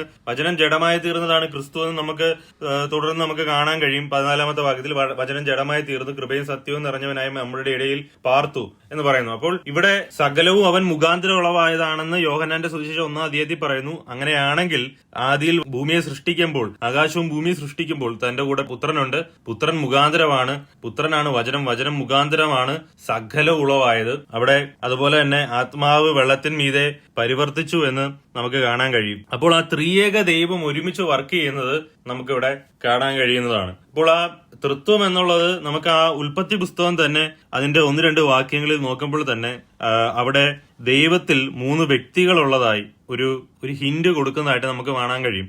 ദൈവത്തിന്റെ ഉള്ളിൽ തന്നെ ഒരു കോൺവെർസേഷൻ സൃഷ്ടിയുടെ ആദിയിൽ സൃഷ്ടിയുടെ സമയത്ത് ഈ ദൈവത്തിന്റെ ഉള്ളിൽ തന്നെ ഒരു കോൺവെർസേഷൻ നടക്കുന്നതായിട്ട് നമുക്ക് കാണാൻ കഴിയും. ഇപ്പോൾ ചില ആൾക്കാർ ഇതിനെ വ്യാഖ്യാനിക്കുന്നത് ദൈവം ഈ രാജാക്കന്മാര് പറയുന്നില്ലേ, നാം നമ്മുടെ എന്നൊക്കെ പറയുന്നത് പോലെ ദൈവം രാജാക്കന്മാര് രാജാവിനെ തന്നെ നാം നമ്മുടെ സിംഹാസനം എന്നൊക്കെ പറയാറുണ്ട്. അപ്പോൾ ആ ഒരു സെൻസിലാണ് ഇവിടെ നാം എന്ന് ഉപയോഗിച്ചിരിക്കുന്നതെന്ന് ചിലർ പറയുന്നു. പക്ഷെ ഒരിക്കലുമല്ല. കാരണം എബ്രയ രാജാക്കന്മാർ ഒരിക്കലും ഈ നാം എന്നുള്ള വേർഡ് തങ്ങൾ ഉപയോഗിച്ചിരുന്നില്ല. അവരുടെ ആ മജസ്റ്റി, ആ ഇത് കാണിക്കാൻ വേണ്ടി, തങ്ങളുടെ അധികാരം കാണിക്കാൻ വേണ്ടി, അല്ലെങ്കിൽ തങ്ങളുടെ കൽപ്പനകൾ പുറപ്പെടുവിക്കാൻ വേണ്ടി ഒന്നും നാം എന്നുള്ള വേർഡ് ഉപയോഗിച്ചതായിട്ട് ചരിത്രകാരന്മാർ കാണുന്നില്ല, അല്ലെങ്കിൽ അങ്ങനെ കാണുന്നില്ല നമ്മൾ ചരിത്രത്തിൽ. അപ്പോൾ ഇതെല്ലാം എന്താണ്? ഒരു പഴയ നിയമ തൃത്വം നമുക്ക് അതിന് ഹിന്റ് തരുന്നതാണ്, സൂചന തരുന്ന വാക്യങ്ങളാണ്. ഇതൊന്നും ഒരിക്കലും തൃത്വത്തെ കംപ്ലീറ്റ് ആയി നമ്മൾ പഴയ നിയമത്തിൽ ദൈവം വ്യക്തമാക്കി പറയുന്നു എന്നുള്ളതിന്റെ അടിസ്ഥാനത്തിലല്ല ഞാൻ ഈ വാക്യങ്ങളൊന്നും വായിച്ചത്. മറിച്ച് ഇതെല്ലാം ഒരു സൂചന നൽകുന്നു. അതായത് പഴയ നിയമ പുസ്തകം എഴുതിയ അതിന്റെ ഗ്രാമർ പലയിടങ്ങളിലും ദൈവം ഉപയോഗിച്ചിരിക്കുന്നത് അത് ദൈവത്തിന്റെ അസ്തിത്വത്തെ, ദൈവത്തിന്റെ ആ ത്രിയേക നേച്ചറിനെ പലപ്പോഴും കാണിക്കാനായി, ദൈവത്തിൽ ഒന്നിൽ കൂടുതൽ വ്യക്തികളുണ്ട് എന്ന് കാണിക്കാനായി ദൈവം ഉപയോഗിച്ചതായിട്ട് നമുക്ക് കാണാൻ കഴിയും. അതുപോലെ തന്നെ തൃത്വത്തെ പഴയ നിയമത്തിൽ സൂചിപ്പിക്കുന്നതായിട്ടുള്ള മറ്റൊരു സ്ട്രോങ്ങസ്റ്റ് ആയിട്ടുള്ള ഒരു വാക്യമാണ് യെശയ്യാ പ്രവാചകന്റെ പുസ്തകം 48:16 വാക്യം. ഇവിടെ ഇപ്രകാരമാണ് പറഞ്ഞിരിക്കുന്നത്: നിങ്ങൾ അടുത്തു വന്ന് ഇത് കേൾപ്പിൻ, ഞാൻ ആദ്യം മുതൽ രഹസ്യത്തിലല്ല പ്രസ്താവിച്ചിട്ടുള്ളത്, അതിന്റെ ഉത്ഭവകാലം മുതൽ ഞാൻ അവിടെ ഉണ്ട്. ഇപ്പോഴോ യഹോവയായ കർത്താവ് എന്നെയും തന്റെ ആത്മാവിനെയും അയച്ചിരിക്കുന്നു. ഇവിടെ 13-ാമത്തെ വാക്യത്തിൽ തുടങ്ങുന്ന എന്റെ കൈ ഭൂമിക്ക് അടിസ്ഥാനമിട്ടു, എന്റെ വലങ്കൈ ആകാശത്തെ വിരിച്ചു, ഞാൻ വിളിക്കുമ്പോൾ അവയൊക്കെയും ഉളവായിരുന്നു, നിങ്ങൾ എല്ലാവരും കൂടി വന്ന് കേട്ടുകൊള്ളുവിൻ, അവരിൽ ആർ ഇത് പ്രസ്താവിച്ചു? യഹോവ സ്നേഹിക്കുന്നവൻ ബാബേലിനോട് അവന്റെ ഹിതവും ക്ലെദയരോട് അവന്റെ ഭുജബലവും അനുഷ്ഠിക്കും. ഞാൻ തന്നെ പ്രസ്താവിക്കുന്നു, ഞാൻ അവനെ വിളിച്ചു വരുത്തിയിരിക്കുന്നു, അവന്റെ വഴി സാധ്യമാകും. നിങ്ങൾ അടുത്തു വന്ന് ഇത് കേൾപ്പിൻ. ഞാൻ ആദ്യം മുതൽ രഹസ്യത്തിലല്ല പ്രസ്താവിച്ചിട്ടുള്ളത്, അതിന്റെ ഉത്ഭവകാലം മുതൽ ഞാൻ അവിടെ ഉണ്ട്. ഇപ്പോഴോ യഹോവയായ കർത്താവ് എന്നെയും തന്റെ ആത്മാവിനെയും അയച്ചിരിക്കുന്നു.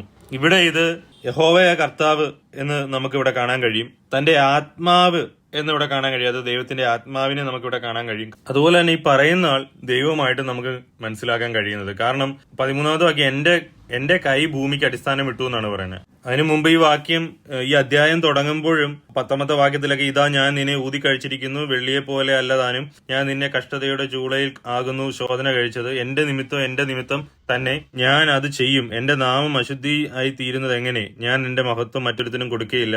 അങ്ങനെ യാക്കോബെ ഞാൻ വിളിച്ചിരിക്കുന്നു, ഇസ്രായേലെ എന്റെ വാക്ക് കേൾക്ക, ഞാൻ അനന്യൻ, ഞാൻ ആദ്യനും ഞാൻ അന്ത്യനുമാകുന്നു. അപ്പോൾ ഇതെല്ലാം യേശുക്രിസ്തുവിനെ പറ്റിയുള്ളതാണ്. ഞാൻ ആദ്യനും ഞാൻ അന്ത്യനുമാകുന്നു എന്നുള്ള വേർഡ് കർത്താവ് പുതിയ നിയമത്തിൽ പറയുന്നതായിട്ട് കാണാൻ കഴിയുന്നുണ്ട്. അപ്പോൾ ഇതെല്ലാം മനസ്സിലാക്കാൻ കഴിയുന്നത്, മൊത്തത്തിൽ നമ്മൾ ഇതിനെ ഒന്ന് സമ്മറൈസ് ചെയ്യുമ്പോൾ ഇവിടെ ആ ത്രിയേക ദൈവം, ആ ഏക ദൈവത്തിലുള്ള 3 വ്യക്തികളും നമുക്കിവിടെ കാണാൻ കഴിയും. അപ്പോൾ ഇതൊരു സ്ട്രോങ് വാക്യമാണ്, അല്ലെ ഭാഗമാണ് ബൈബിളില്.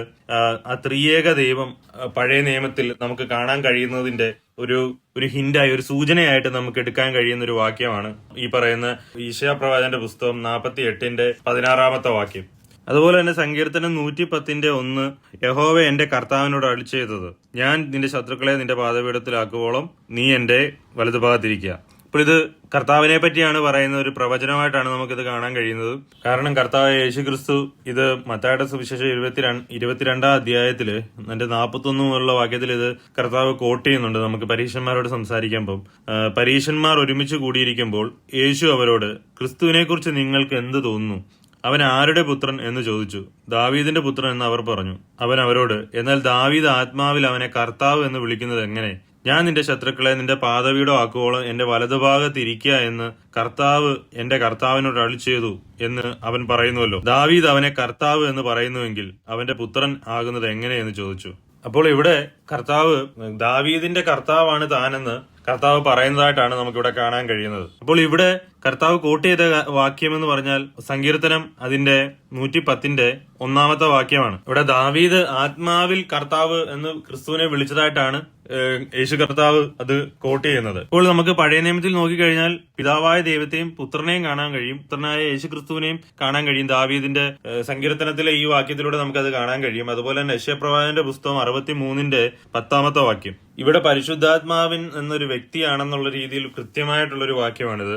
എന്നാൽ അവർ മത്സരിച്ച് അവന്റെ പരിശുദ്ധാത്മാവിനെ ദുഃഖിപ്പിച്ചു, അതുകൊണ്ട് അവൻ അവർക്ക് ശത്രുവായി തീർന്നു, താൻ തന്നെ അവരോട് യുദ്ധം ചെയ്തു എന്നാണ് പറയുന്നത്. ഇപ്പൊ പരിശുദ്ധാത്മാവ് ഒരു വ്യക്തി അല്ലെങ്കിൽ ഒരു പരിശുദ്ധാത്മാവ് ഒരു ഫോഴ്സ് ആണെന്നൊക്കെ പറയുന്നുണ്ട്. സത്യം പറഞ്ഞാല് എനിക്ക് ഈ തൃത്വത്തെ പറ്റിയുള്ള ആൾക്കാരുടെ വിയോജിപ്പിനകത്ത് ഏറ്റവും വളരെ നിസ്സാരമായിട്ടുള്ള, ബുദ്ധി കൊണ്ട് പോലും ചിന്തിച്ച സാധാരണ മനുഷ്യർക്ക് ഒന്ന് ബുദ്ധി കൊണ്ട് തന്നെ ബൈബിള് വായിച്ചു കഴിഞ്ഞാൽ മനസ്സിലാക്കാവുന്ന കാര്യമുള്ളൂ. ദൈവത്തിന്റെ ആത്മാവ് ഒരു വ്യക്തിയായിട്ടാണ് ബൈബിളിൽ പറയുന്നത്. ഒരു ഫോഴ്സ് ആയിട്ടൊക്കെ പറയുമ്പോൾ എന്തോ പോലെയാണ് അവർ ഈ ദൈവത്തിന്റെ ആത്മാവിനെ കണ്ടിരിക്കുന്നതെന്നാണ് എനിക്ക് പലപ്പോഴും മനസ്സിലാക്കാൻ കഴിയുന്നത്. ഭയങ്കര ബുദ്ധിമുട്ടാണ് പലപ്പോഴും ഇങ്ങനെയൊക്കെ ആൾക്കാർ പറയുന്നത് കേൾക്കുമ്പോൾ. പിന്നെ അത് മാത്രമല്ല, ക്രിസ്തുവിനെ ദൈവമായിട്ട് കാണുന്നില്ല, ഒരു സൃഷ്ടിയായിട്ട് കാണുന്നു ചിലർ. പക്ഷെ ഇതിൽ ഏറ്റവും വലിയ വേദനാജനകമായ ഒരു കാര്യങ്ങളിലൊന്നും, ഇതെല്ലാം വേദനാജനകമാണ്, അതുപോലെ തന്നെ ഒരു കാര്യമാണ് ഈ പരിശുദ്ധാത്മാവിനെ ഫോഴ്സ് ആയിട്ട് കാണുന്നു എന്നുള്ളത്. ഈ വിശ്വാസികളുടെ ഇടയിൽ തന്നെ പരിശുദ്ധാത്മാവിനെ ഒരു ഫോഴ്സ് ആയിട്ട് കാണുന്നതിന്റെ ഒരു ഭാഗമാണ് പല നമ്മുടെ ട്രഡീഷണൽ ചർച്ചകളിലെ ചില പ്രാക്ടീസുകളും. അപ്പോൾ ഇവിടെ വളരെ വ്യക്തമായി പറയുന്നു പരിശുദ്ധാത്മാവിനെ ദുഃഖിപ്പിച്ചു. അപ്പോൾ പരിശുദ്ധാത്മാവ് ഒരു ഫോഴ്സ് ആണെങ്കിൽ ഫോഴ്സിനെ എങ്ങനെ ദുഃഖിപ്പിക്കാൻ കഴിയും?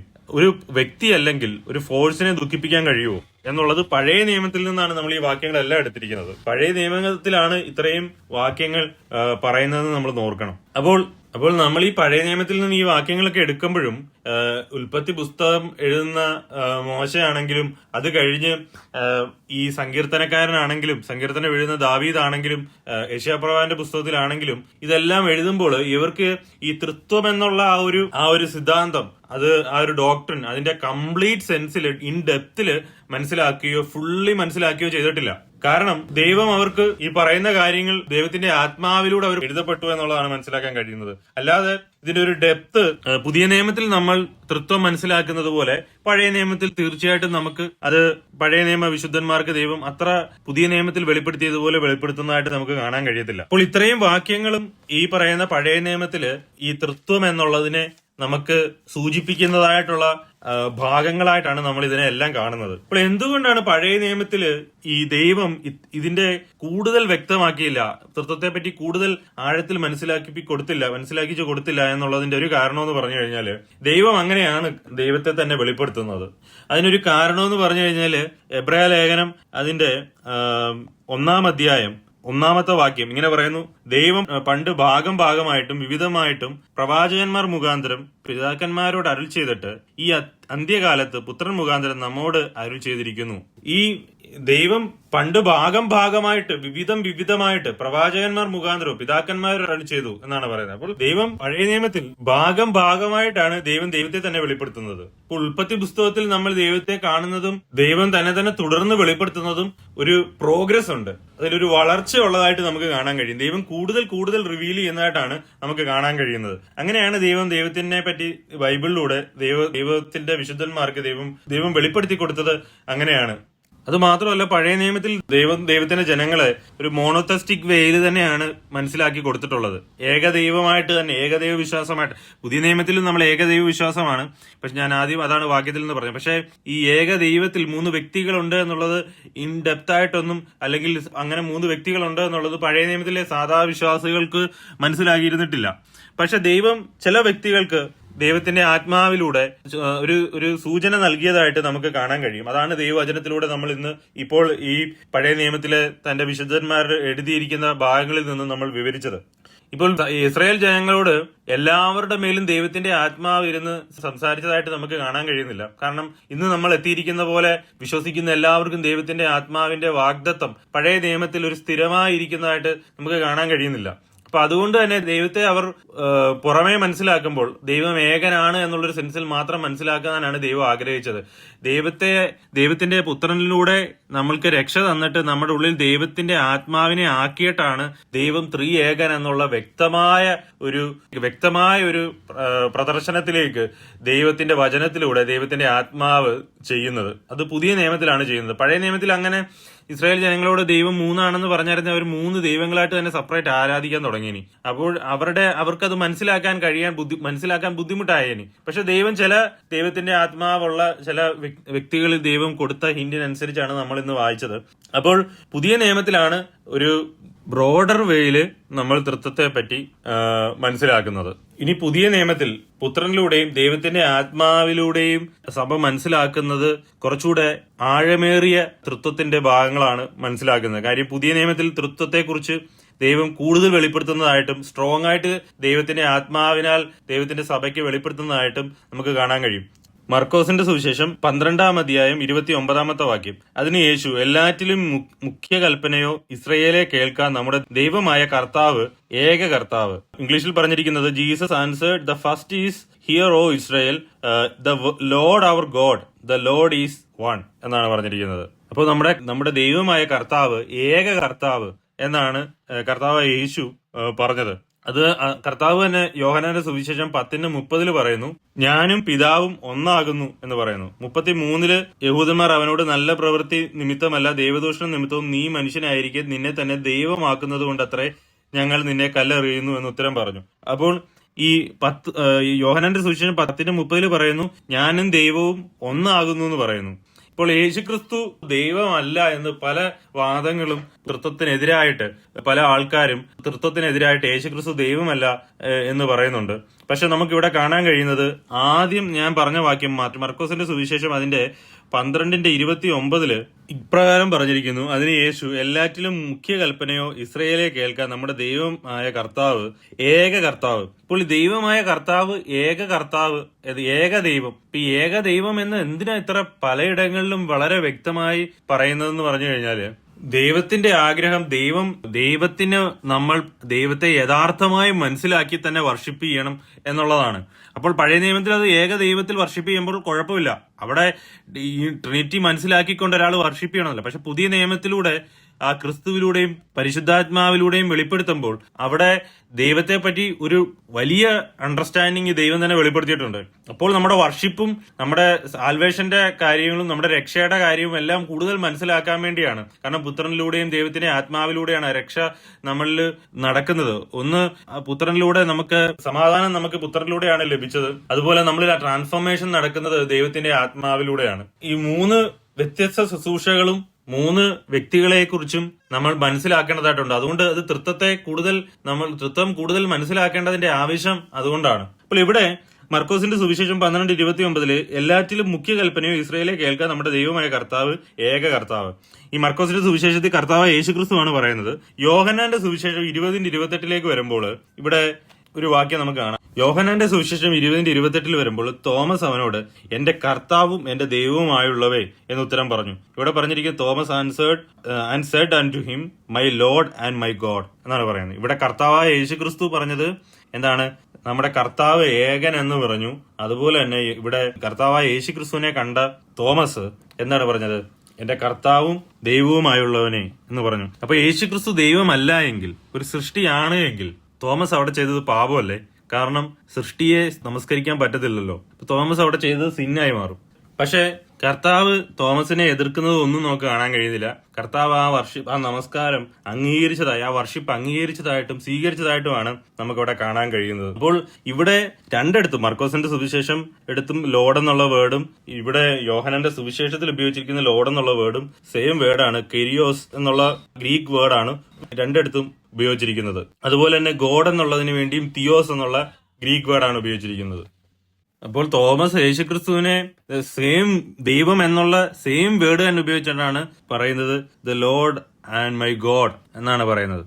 എന്റെ കർത്താവും ദൈവമായുള്ളവേ എന്നാണ് പറയുന്നത്. അപ്പോൾ യേശുക്രിസ്തു ദൈവമാണ് എന്നുള്ളതും, ഒരു സൃഷ്ടിയെ നമുക്കൊരിക്കലും ദൈവമായിട്ട് ബൈബിളിൽ കാണാൻ കഴിയത്തില്ല. അത് സിന്നായിട്ട് തന്നെയാണ് പറയുന്നത്. ദൈവവചനം ഒരിക്കലും മാറുന്നില്ല. അന്നും ഇന്നും എന്നേക്കുമുള്ള ദൈവവചനത്തിന് ഒരു മാറ്റം വരുന്നില്ല. അപ്പോൾ യേശുക്രിസ്തു സൃഷ്ടി ആയതുകൊണ്ട് ദൈവം ഒരു സ്പെഷ്യൽ യേശുക്രിസ്തു അനുസരിച്ചതുകൊണ്ട് യേശുക്രിസ്തുവിനെ ദൈവം വർഷിപ്പിന് മാത്രം യോഗ്യനാക്കി മാറ്റി എന്നൊക്കെയുള്ള ബൈബിളിന് പുറത്തുള്ള വ്യാഖ്യാനങ്ങളാണ് ഓരോ ആൾക്കാര് യേശുക്രിസ്തു ദൈവമല്ല എന്ന് തെളിയിക്കാനായിട്ട് പറയുന്നത്. പക്ഷെ ഇവിടെ വ്യക്തമാണ് യേശുക്രിസ്തു താൻ ദൈവമാണ് എന്ന് വ്യക്തമായിട്ടാണ് നമുക്ക് ഈ വാക്യത്തിൽ നിന്ന് മനസ്സിലാക്കാൻ കഴിയുന്നത്. അതുപോലെ തന്നെ യോഹന്നാന്റെ സുവിശേഷം 10:30 പറയുന്നത് ഞാനും പിതാവ് ഒന്നാകുന്നു എന്ന് പറയുമ്പോൾ ആ യൂണിറ്റി, നേച്ചറിലുള്ള യൂണിറ്റി, ത്രിയേക ദൈവത്തിലെ ആ ഐക്യത, യൂണിറ്റിയാണ്, നേച്ചറിലുള്ള യൂണിറ്റിയാണ് നമുക്ക് കാണാൻ കഴിയുന്നത്. പിതാവും പുത്രനും ഈക്വൽ ആണ്, സെയിം ഇൻ നേച്ചറാണ്. അതായത് ഒരേ എസൻസ് ആണ്, ഒരേ എസൻസ് ആണ് രണ്ട് വ്യക്തികളിലും നിറഞ്ഞു നിൽക്കുന്നത്. ഒരേ ദൈവത്തിന്റെ ഭാവമാണ്. അതുപോലെ തന്നെ 1 കൊരിന്ത്യർ ലേഖനം 3:16 നിങ്ങൾ ദൈവത്തിന്റെ മന്ദിരമെന്നും ദൈവത്തിന്റെ ആത്മാവ് നിങ്ങളിൽ വസിക്കുന്നുവെന്നും അറിയുന്നില്ലയോ. അപ്പോൾ ദൈവത്തിന്റെ മന്ദിരം എന്ന് പറഞ്ഞിട്ട് ഇവിടെ പറയുന്നത് ദൈവത്തിന്റെ ആത്മാവ് നിങ്ങളിൽ വസിക്കുന്നില്ലയോ. ദൈവത്തിന്റെ മന്ദിരം നശിപ്പിക്കുന്നവനെ ദൈവം നശിപ്പിക്കുന്നു. അപ്പൊ ദൈവത്തിന്റെ മന്ദിരം എന്ന് പറയുമ്പോൾ ദൈവത്തിന്റെ ആത്മാവ് വസിക്കുന്ന മനുഷ്യന്റെ ശരീരത്തെ ദൈവത്തിന്റെ ആലയമായി കാണുന്നു. അപ്പോൾ ആത്മാവും പിതാവും ഒന്നാണ് എന്നാണ് ഈ വാക്യത്തിൽ നിന്ന് നമുക്ക് മനസ്സിലാക്കാൻ കഴിയുന്നത്. Father and the spirit are one in nature, ഭാവത്തിൽ ഒന്നായിരിക്കുന്നു എന്നുള്ളതാണ്. അപ്പൊ പുത്രനും പിതാവും ഒന്നാകുന്നു, പരിശുദ്ധാത്മാവും പിതാവും ഒന്നാകുന്നു.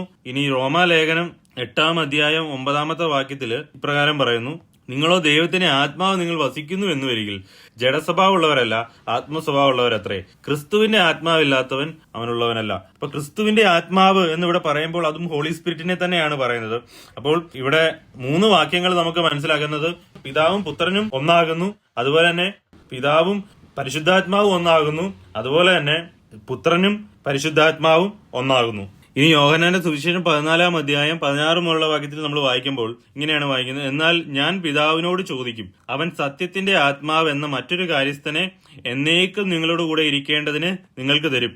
18 വാക്യം, ഞാൻ നിങ്ങളെ അനാഥരായി വിടുകയില്ല, ഞാൻ നിങ്ങളുടെ അടുക്കൽ വരും. എങ്ങനെയാണ് അടുക്കൽ വരുന്നത്?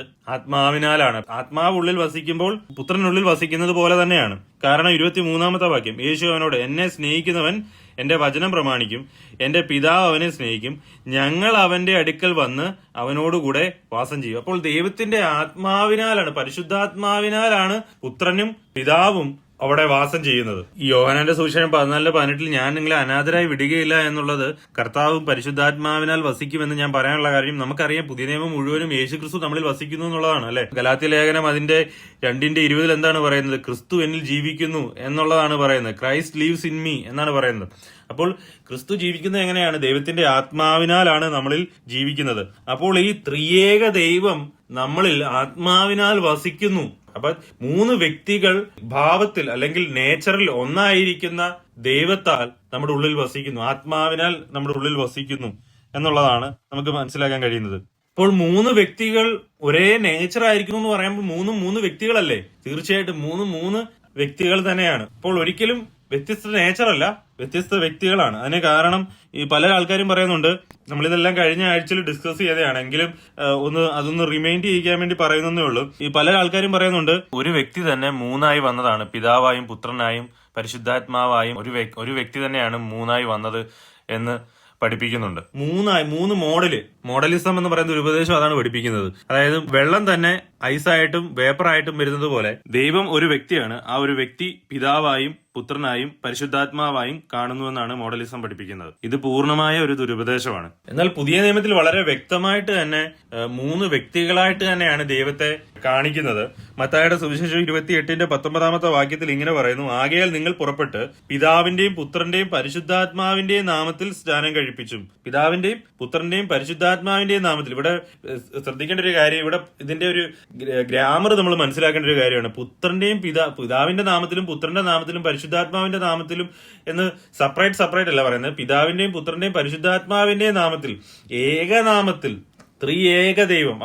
ആ നാമം വരുമ്പോൾ, ദൈവം എന്നുള്ള ഒരു നാമം വരുമ്പോൾ അവിടെ ഏകഭാവമാണ്, ഏകഭാവമായിട്ട് തന്നെയാണ് അവിടെ പറയുന്നത്. അപ്പോൾ ആ ഏകനാമത്തിൽ സ്നാനം കഴിപ്പിച്ചും എന്നുള്ള. അപ്പം 3 വ്യക്തികൾ, ഏകഭാവം, ഏക നേച്ചർ ആയിട്ട് തന്നെയാണ് നമുക്കിവിടെ കാണാൻ കഴിയുന്നത്. അതുപോലെ തന്നെ 2 കൊരിന്ത്യർ ലേഖനം 13:14 നമ്മൾ നോക്കുമ്പോൾ, കർത്താവായ യേശുക്രിസ്തുവിന്റെ കൃപയും ദൈവത്തിന്റെ സ്നേഹവും പരിശുദ്ധാത്മാവിന്റെ കൂട്ടായ്മയും നിങ്ങൾ എല്ലാവരോടും കൂടെ ഇരിക്കുമാറാകട്ടെ. ഇവിടെ 3 ദൈവമായിട്ടല്ല ഇവിടെ ദൈവസഭയെ പൗലോസ് അനുഗ്രഹിക്കുമ്പോൾ പറയുന്നത്. കർത്താവായ യേശുക്രിസ്തുവിന്റെ കൃപയും ദൈവത്തിന്റെ സ്നേഹവും പരിശുദ്ധാത്മാവിന്റെ കൂട്ടായ്മയും നിങ്ങളോട് എല്ലാവരോടും കൂടെ ഇരിക്കുമാറാകട്ടെ. ഇവിടെ 3 നേച്ചറായിട്ടല്ല പറയുന്നത്, മറിച്ച് 3 വ്യക്തികളുടെ 3 വർക്കായിട്ടാണ് നമ്മൾ ഇതിനെ കാണുന്നത്. കാര്യം കർത്താവായ യേശുക്രിസ്തുവിന്റെ കൃപ, യേശുക്രിസ്തുവിലൂടെയാണ് നമുക്ക് കൃപ ലഭിച്ചത്.